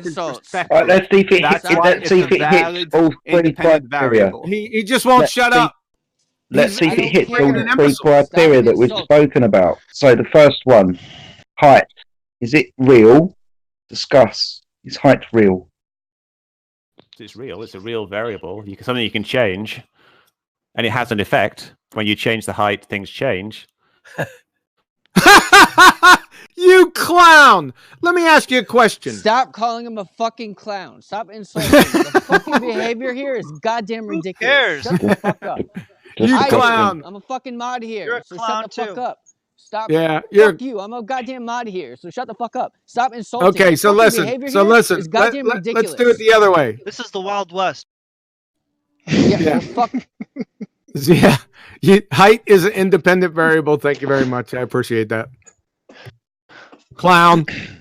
Fucking children. Shut the fuck up. The output is how much of the island you can see. So that's the dependent variable. You see what you've done. So it's a mathematical relationship that you can measure. What's your naturally observed phenomena? What? See what you have caused. The hiding of islands behind the horizon. What's the horizon? Persuaded by these guys. The edge. What's the horizon? It's the. What's the horizon? It's the edge of the ocean. No, what's the horizon? Is it the lead? Just told you what the horizon was. I suppose told you where the edge of the sphere. Edge of a sphere, yeah, that's a Not good way of actual, putting though, it. is it? This horizon. It is the limitation Sure of seems your to view be. when you observe across the plane of the Earth. It's not Why does actual. why does the But definition say apparent? Why does it say apparent? Which definition? Of horizon. Probably they're saying apparent because refraction is a factor. The line at which the Earth it's not actual. Listen, the line at which the Earth's surface and the sky appear to meet. Appear. Yeah, that would mean because it's I guess not actual. Someone cut out there, but did they say appears to meet? I mean, they don't. They appear like they're meeting, but they don't actually meet. Obviously, one is just obscuring the other. Yeah, that's why they call it apparent, Mick. It's where the sky appears to meet the ground. It never does. Yeah, of course it doesn't. Apparent, Mick. Hey, yeah, of course. Can I ask? Obviously. I'm dying to ask this question before he gets banned again. Mick, do aliens exist? Yes or no, please. I don't know. That's. I have a question. Go on. Is level curved?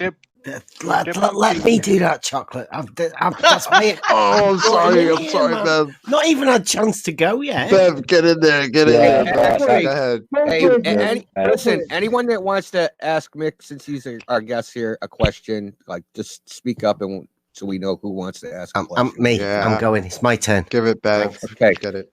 I want to ask Matt. Do you want to ask a question next? Matt Philosopher? Yeah. Need some more lube? No, wait till Bev and then you go next, okay? Put him on the list. All right, yeah, I'm good. Go. Sweet Mick, you still here? Don't forget the KY. Yeah. No. We're going to get onto the level being curved. No, just the reason I invited you here and the reason you came onto the thread. All right, yeah. Is like, let's take it right back to basics, right? We want to know about the curvature, right? So my thing is, I'm trying to get people to give us the best method they have for measuring the curvature of water level in a canal. Yeah.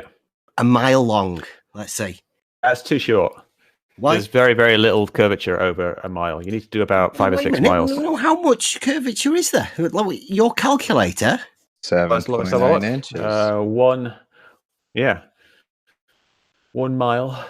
Yeah. It's not a lot. The Not a drop lot. over 1 mile is only 0.66 inches. 0.66. Yeah, that is 7 inches, isn't it? Yeah. Oh, 0.67 feet. 0.67 feet. Okay, so that's noticeable, like, isn't it? It's hard to see. So what would your... No, I'm not asking you to do it or anything. I'm asking you, what would be your method that's a for good measuring the curvature of said water level in a canal? I would use what's known as the Wallace method. And the Wallace method uses raised targets. It's something that Jeranism did in Beyond the Curve at the end of Behind the Curve, the documentary, which you've all seen, I imagine. And basically what you do is you set 3 targets up. One is the camera, one is in the middle, and the other one is at some long distance. And you get them as high above the waterline as possible, but you make them all be the same height above the waterline.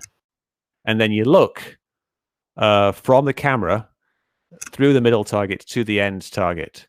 And you will see, if you've done it right, that the middle target is above the end target, which shows that the water is raised up in the middle. Would you not, call a surveyor and use a level? You could do, yeah. Yeah. Do you think that would be a little bit more accurate than setting things up? Essentially, it's doing the same thing.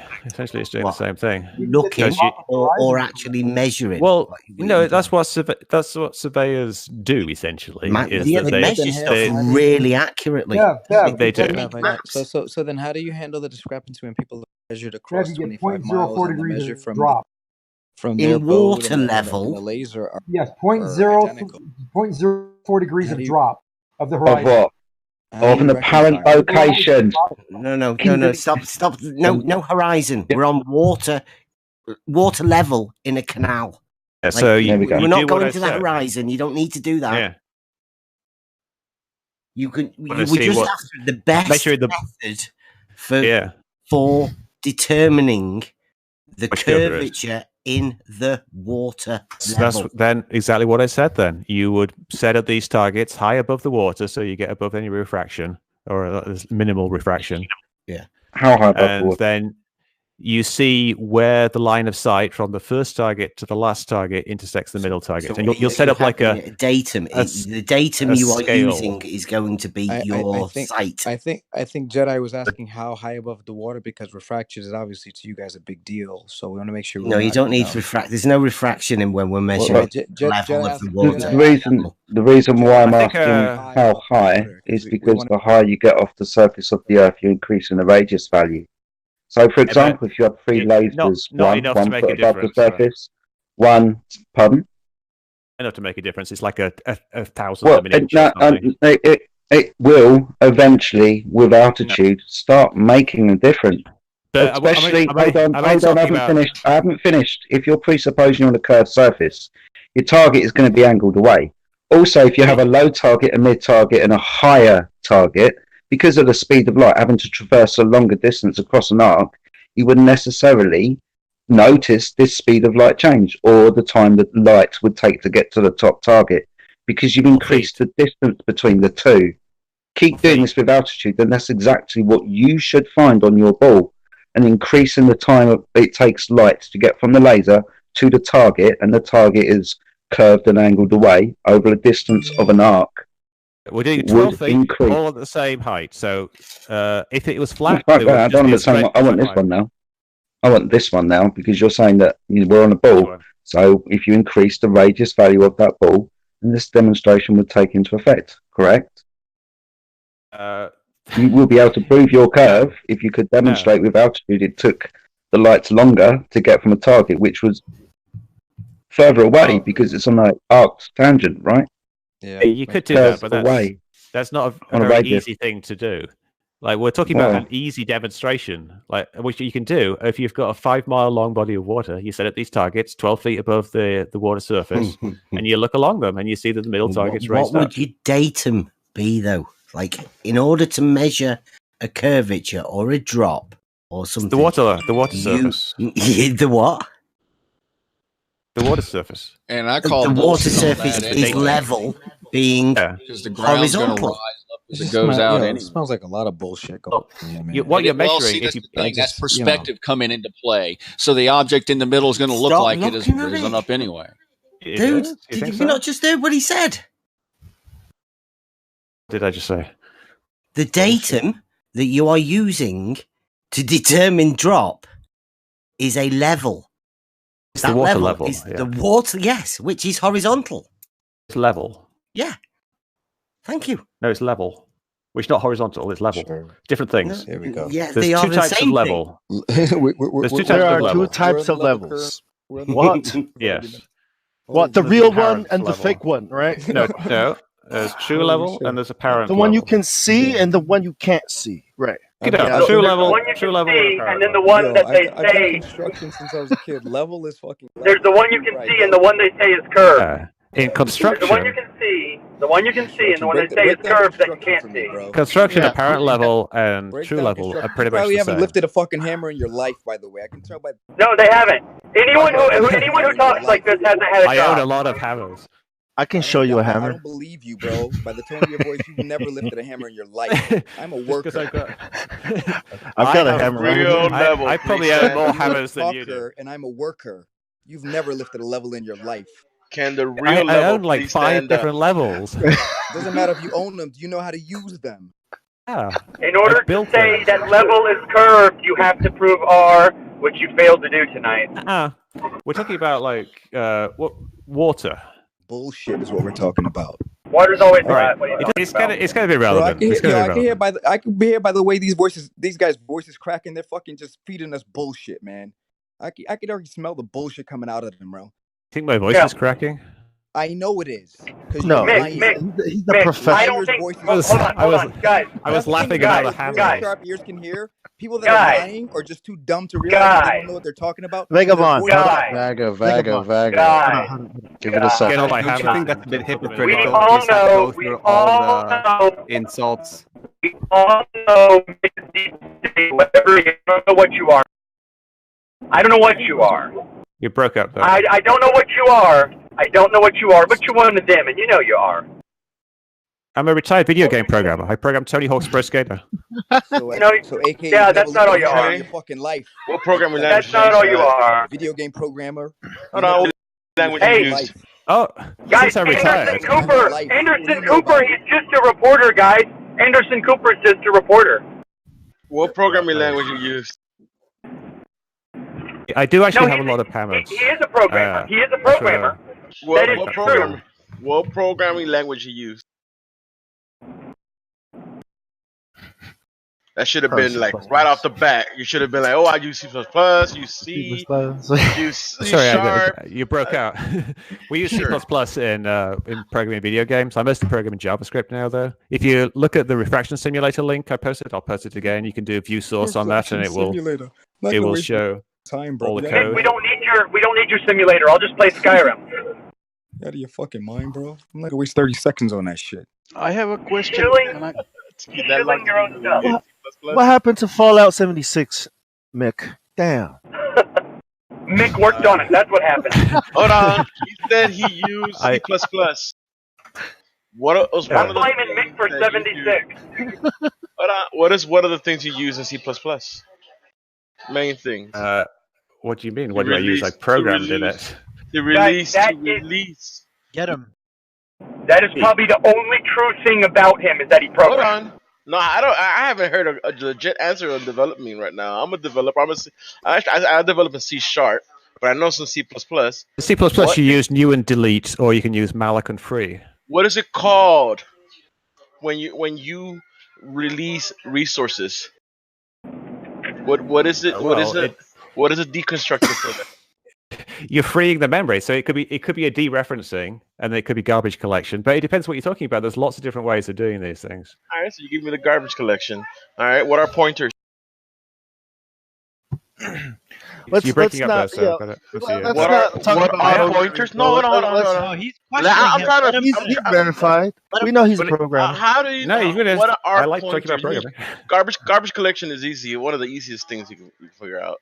What are pointers? Pointers? Just ask him what's a stack. That should have been a 2-second answer for you right what's there. Buffer overflows? No, sorry, you're cutting out, so I can't hear the question. So can you repeat the question? You already repeat a question. I hear everything. You just repeated the question. No, I was asking if that was a question. Buying time. Okay. Now you had the time to look for what is pointers. You have the guy in his ear explaining. What? Yeah, your programming skills are very. I can't hear what you're saying. Why don't you type it in the chat or something? Because I have no idea what you just asked me. Yes, because you're gonna search and look it up. I've got a website called Cowboy Programming. It's cowboyprogramming.com, and I've got loads of articles I've written in there about programming, and they're all really complicated and technical. So if you doubt my programming abilities, don't make it real, bro. And if you want, you can go and look at the credits for Tony Hawk's Pro Skater 1, and I'm listed there as the lead programmer. My God, I could hire a fucking writer to write me a fucking article with a fucking neurosurgeon tomorrow, bro. Doesn't make me a neurosurgeon. You could go to. You're asking me I don't know, high school level questions like what is a pointer? Exactly. Exactly. So this should have been like, oh, dude, the pointer is this, isn't that? It's garbage. No, I know what a pointer is. I started programming it in Z80 or 68K, well later 68K, and a pointer then was just one of the registers, like one of the address registers in 68K. It's a location of a variable in memory. Order this now. Yeah, but where's the address? You finally looked for the answer, did you? Yeah, bro, but where's the curve? I know what it is. He knows what it is.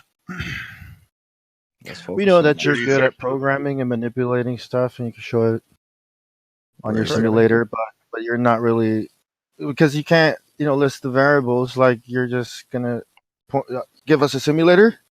I'm telling you the variables. The variables are they're right there in the simulator. But the temperature gradient would be the one that you'd want for doing an experiment. Yeah, but where's the curve at though, bro? How come water is always flat in video games? It's just the easiest way of programming it. Or is it because that's way more complicated? Yeah, because it's because it's the easiest way of programming. It would be a little weird if you programmed it with curve, right? Because it would be complicated. It would be hard to do. It would be pointless. Real. Yeah, if you want it to look like it does in real life, find its look own at the level? water. It is actually programmed with curve in things like Microsoft's Flight Simulator or X-Plane. But Actually, how does it find its own level? I've been tracking the simulator, and it's not what you think it is. With a lump in the middle. It's like saying, how does a pendulum find its own level? No, it's not. It's like asking how does a fluid find its equilibrium. That's what they do. Because if it's in disequilibrium, then it moves towards equilibrium. That's just it doesn't have a big lump in the middle, does it? I think that's what it means. It doesn't have a big lump in the middle. How does a body it's a of sphere. water curve? How does a body of water at rest curve? By being attracted towards the center of the Earth by gravity. Gravity. Here we go. Gravity. So how come gravity? So how come no scientist can demonstrate gravity and replicate it? I've heard that word. You can demonstrate the effects of gravity. Sure, no, but they can't demonstrate what they're actually claiming. It only works at a planetary level. Excuse me, Hollywood. We really wanted to give Most Mad the opportunity to ask a question as well. We seem to be veering off again. I have to be going soon anyway. So next up. Can I have one question?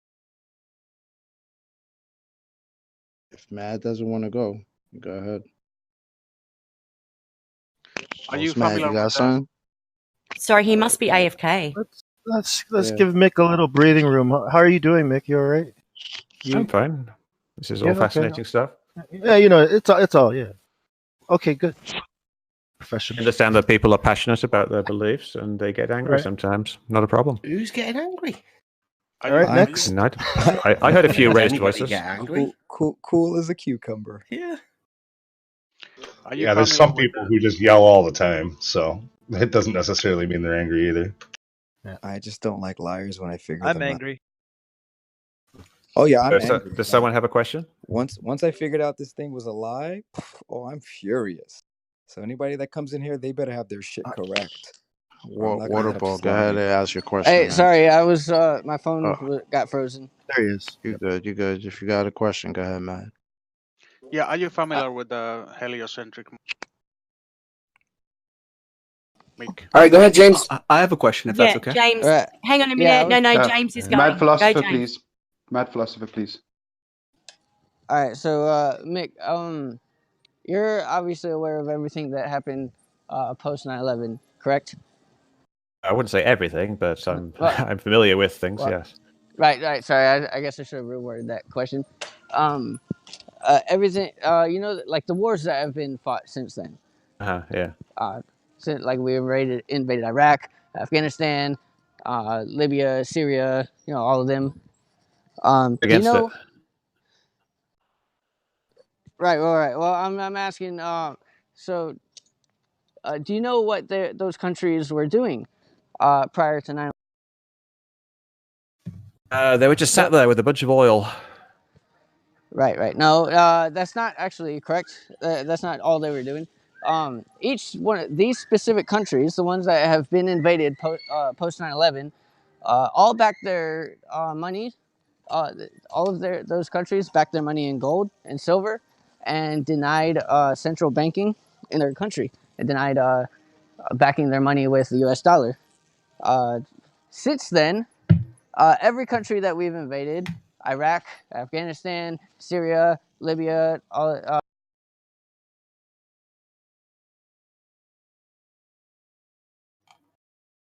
Hey, someone cut out there. He broke up. Hey, James, we lost you. Oh, sorry. Since then, all of these countries have backed their money in gold and silver, in U.S. dollars. They no longer back their money in gold and silver, and each one of them have incorporated Rothschild central banking.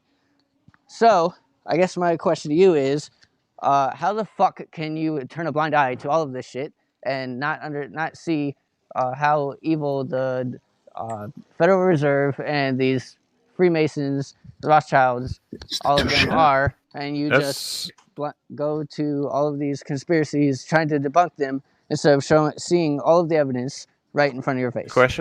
Good question, and I'd be happy to answer it. I think the reason I don't turn a blind eye to it. In fact, I think that things like that, the corruption that's endemic in the American system and their foreign policy, is something that we really need to look at.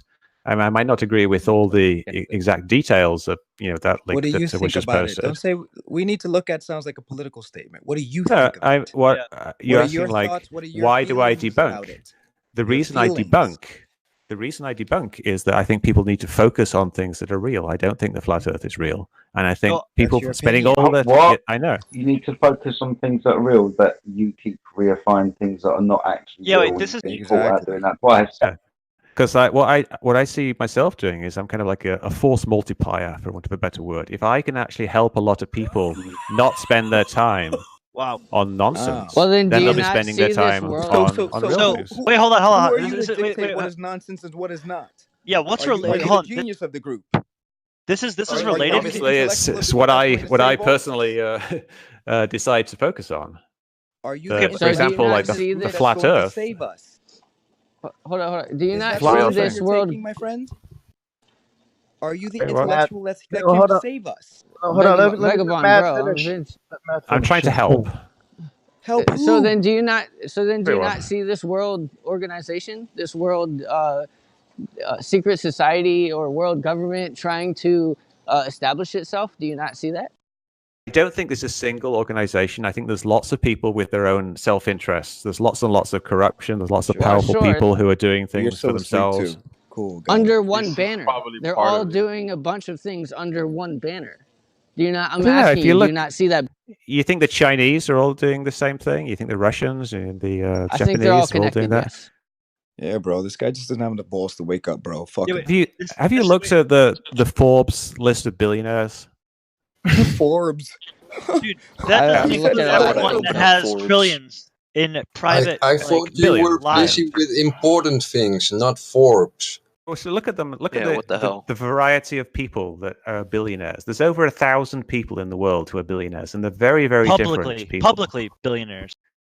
Well, yeah, but that's all we have to go with, isn't it? So if you're just imagining things, that's just something I can't really comment It's on. not But like, what we imagining. actually see Do you is that know people all who of are the in power are very variable. There's lots of very, very different people, and they all have their own interests at heart.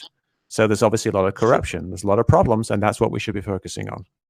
All right, so wait, real quick. This is related to most Mad's military kind of thing that he's talking about. So when we went into Iraq under the presumption of weapons of mass destruction, what's your opinion on that? Because you're like debunking stuff. So like at some level, so like what's your opinion on all the weapons of mass destruction?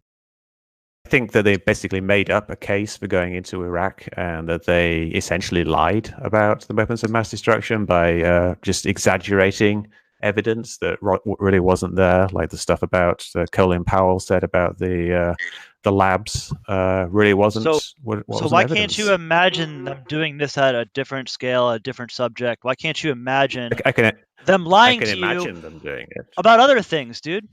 Was that a conspiracy though? Was the weapons of mass destruction? Was that a conspiracy? People, I think, conspired to modify the evidence to make it seem like there were weapons of mass destruction. Yeah.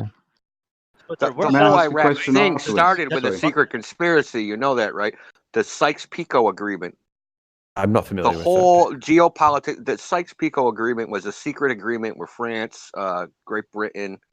It's a secret. How do you know about it? What was the Ottoman Empire the Flat Earth decided that they were gonna divvy up Iraq. This happened in the 20s, right? So this makes sense. I mean, they were doing that type of thing back then. Yeah, so the current Iraq war is a base. That is the basis of the entire war. The Middle East is completely fucked by Kuwait, all that stuff. The colonial system basically just messed up Africa and the Middle East. So it's but that was a real conspiracy. That was a real conspiracy. I mean, you can Google it's called the Sykes-Picot Agreement. I mean, there's lots of real conspiracies. Oh, I'm just glad you admit it, because you believe in a conspiracy theory. Yeah, you believe in 9/11 was a conspiracy among I wrote a book. 19 hijackers. It was a conspiracy of 19 hijackers, right? Yeah, well, more than just 19 hijackers. There would have been a lot of other people. There's like who financed it. Then there was the organizational things. So yeah, there was a lot of people involved. So the conspiracy. Well, I'm just saying the official story is a conspiracy theory. Yeah, is my point.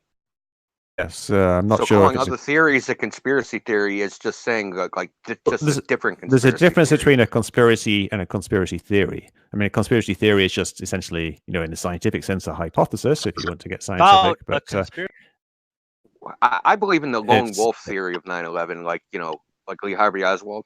Like there was just one person flying all 3 airplanes. That's just silly. I mean, I know it's silly. That's the point. So why are you saying that? Because when the government says it's a conspiracy, people believe it. When they say it's not a conspiracy and it's just some lone nutter, they believe that too. Like, you just believe anything that comes across the television set. I didn't believe the weapons of mass destruction thing. Well, it came across the television set that it was a big lie.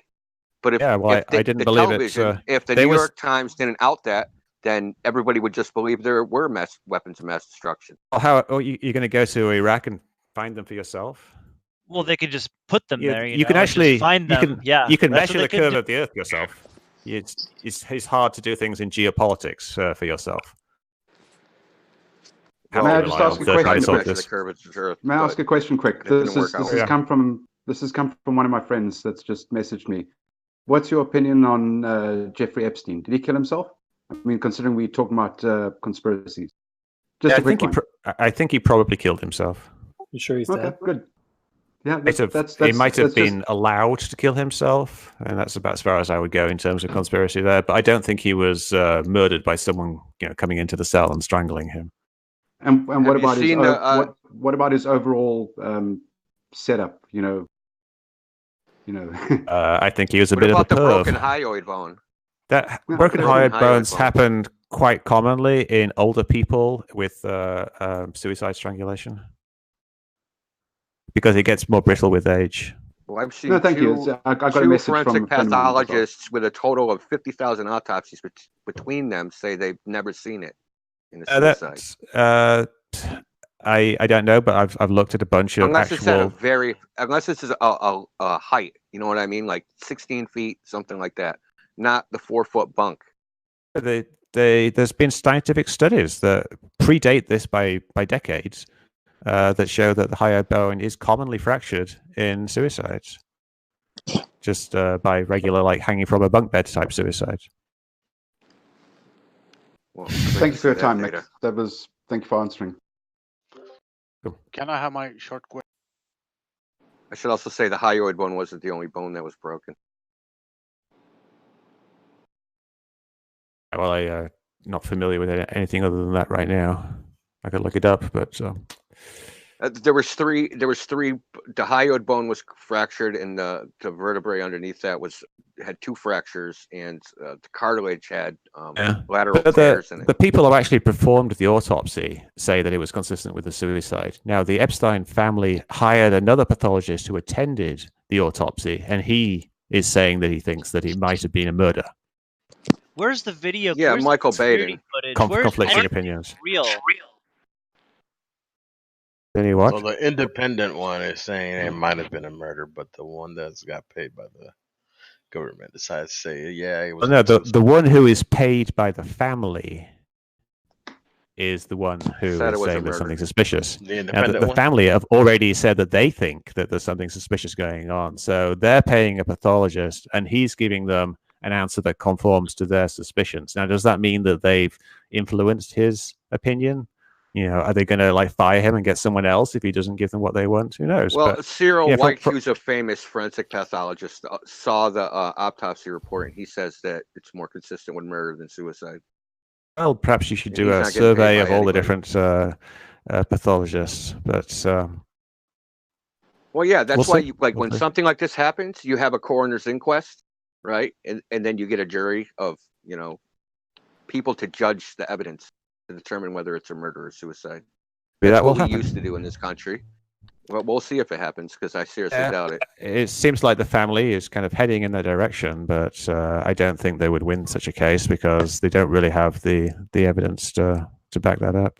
Well, it's not really winning. It's getting people to look at the evidence. I mean, from one perspective, I guess, but it's not really a win. That dude's still dead, suicide or murder. Yeah, but then they can sue the government and bring down people in power, which would be pretty impressive. Why was the photo of his body not him? It was somebody else's body. No, it was him. Yeah, but the photos look very different in different situations. Why did you recognize any birthmarks? You're comparing it to photos from 10 years earlier, and also he's dead. His left ear was showing. Flowing. You can compare it.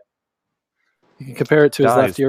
The blood flows down to the lowest point of their body. It's called lividity, I think, because you get all this pooling and purpleness. And when someone lies on the side, without even questioning it, I'm questioning. You're not even open. You're not even open-minded. You never thought about it. You just automatically. You're like. Well, no. The reason it seems like I'm not thinking about it is that I've spent an awful lot of time already thinking about it. That's pretty weird. Like I was on. Is your default position to support the official story? Is that your default position? No, it's not. My default position is to go with whatever I think is best supported by the evidence. I don't think you've actually seen the evidence. You haven't seen it. Yeah, but what I have seen is it doesn't really suggest murder to me. Like there's things like the cameras being switched off or the guards sleeping on the job and things like that. Yeah, you could say that's very suspicious, but that's just something that's been happening constantly at that particular prison for the last 5-10 years or so, because they're grossly understaffed. It's a federal prison, and the federal prison budget is being cut, and they've got more prisoners there than they should have. All the prisoners. Okay, well, name one instance. Name one instance where a person has committed suicide like that, and everything has been all the cameras from that location has been. That prison has only had about 3 suicides in the last 30 years, and I think a very small number of actual suicide attempts. So okay, he wasn't just any normal prisoner, was he? He was an extremely high-profile prisoner. This was an extremely rare case. So I get what you're saying if it was just another bloke coming through the prison system, but it was not. So, I mean, that's why what happened is highly suspicious. I can certainly see that, yeah. And I think with hindsight, he should have been put on some kind of more full-time suicide watch. But then what if those guys fall? But what if those guys fall? But what if those guards fall? He was essentially. Yeah, well then they wouldn't if if he was put on a proper suicide watch. You know, they've actually got much more rigorous checks and balances. Yeah, but then those guys can fall asleep. That's The like saying people the that doctor guys would fall fall asleep. asleep. Any guards can fall asleep. You're making You guys know hypothetical. we got 3 theories. We got before he got moved into the cell where he committed suicide. Someone did try to strangle. We got conspiracy theory, coincidence theory, and incompetence theory. So someone You're did going try like to with the kill him incompetence before he theory. actually Like, supposedly. I am everybody going in with the place is incompetence incompetent. theory. Historically speaking, incompetence happens It's hard a lot to make more an than, argument against the federal than employee not evilness. being incompetent. Federal prison, and it was very underfunded. Okay, look, basically, the end result is here. If Jeffrey Epstein went into a court trial, they had evidence and would have subpoenaed or at least tried to subpoena Prince Andrew, who was one of the main people involved in this situation. So whether Epstein killed himself, was killed, or was relocated, that's the reason that he's gone now. He couldn't go into the courtroom. It would have opened up too much information on Prince Andrew. Possibly, quite possibly. It's not quite possible. The main woman testifying in this trial is the lady that's living in Australia. She was the one that was in the first initial case that was actually abused by Jeffrey Epstein on his yacht. And they've got the photographs of her with Epstein and Giselle Maxwell, or whatever her name was, the co-accused or the co-charged in this case. I mean, it's blatantly obvious why he had to go. Okay, well, I really have nothing more to add on that. You know, I think he probably killed himself. Maybe he was allowed to kill himself. I think it's unlikely that he was murdered, and that's, you know. Wait, how did he kill himself? With what? He hung himself with, I believe, a blanket. Or With and you know how thin those blankets are, tissue paper, dude. There was nothing to kill himself with, but you think he killed himself. No, he was in a standard cell at that time. Yeah, no. There was nothing. No, it wasn't in a standard cell. No, there was nothing. They said he tore the blankets into pieces and made a rope. Yeah. So he weaved himself a rope in the cell with the cameras off. A rope of tissue. Okay, you could do that actually. Okay, cool. Nick, but I don't know. Have you ever stepped a foot inside of a prison? Well, only in tours and things like that, like Alcatraz and Folsom Prison. No. But I've never been arrested or anything like that. Spent time in jail. A fully functioning prison. Have you ever been in one? Okay, so the blankets in prisons, they are fucking thin. It would not be able to support Jeffrey Epstein's weight. People kill themselves all the time with those blankets. You just braid it up a little bit with a few things. Yeah, obviously people kill themselves in prisons. And they do it by hanging. Here's the story though. We're talking about the Mick West. We're talking about the official story, Brad. Okay, so he hung himself with his sheets. Okay, now I'm telling you that those sheets are tissues. Okay, but you say that that's fine. You can hang yourself with tissues. Now, can you demonstrate this? I'm saying that he hung himself with the sheets, so I don't know how he did it. And I'm telling you that the sheets are tissues, okay? And you think that people can hang themselves with tissues. Okay, hold up. I'd have to. Hold up. I'd have to see the actual sheets. Is it possible that he was told, can you threaten a man like that? Hey, end your life, or we're gonna do this to whatever, your family, or. Possibly, Is it but possible? I think he knew what was coming down the line and he decided to kill himself. So when are you going to decide to kill yourself?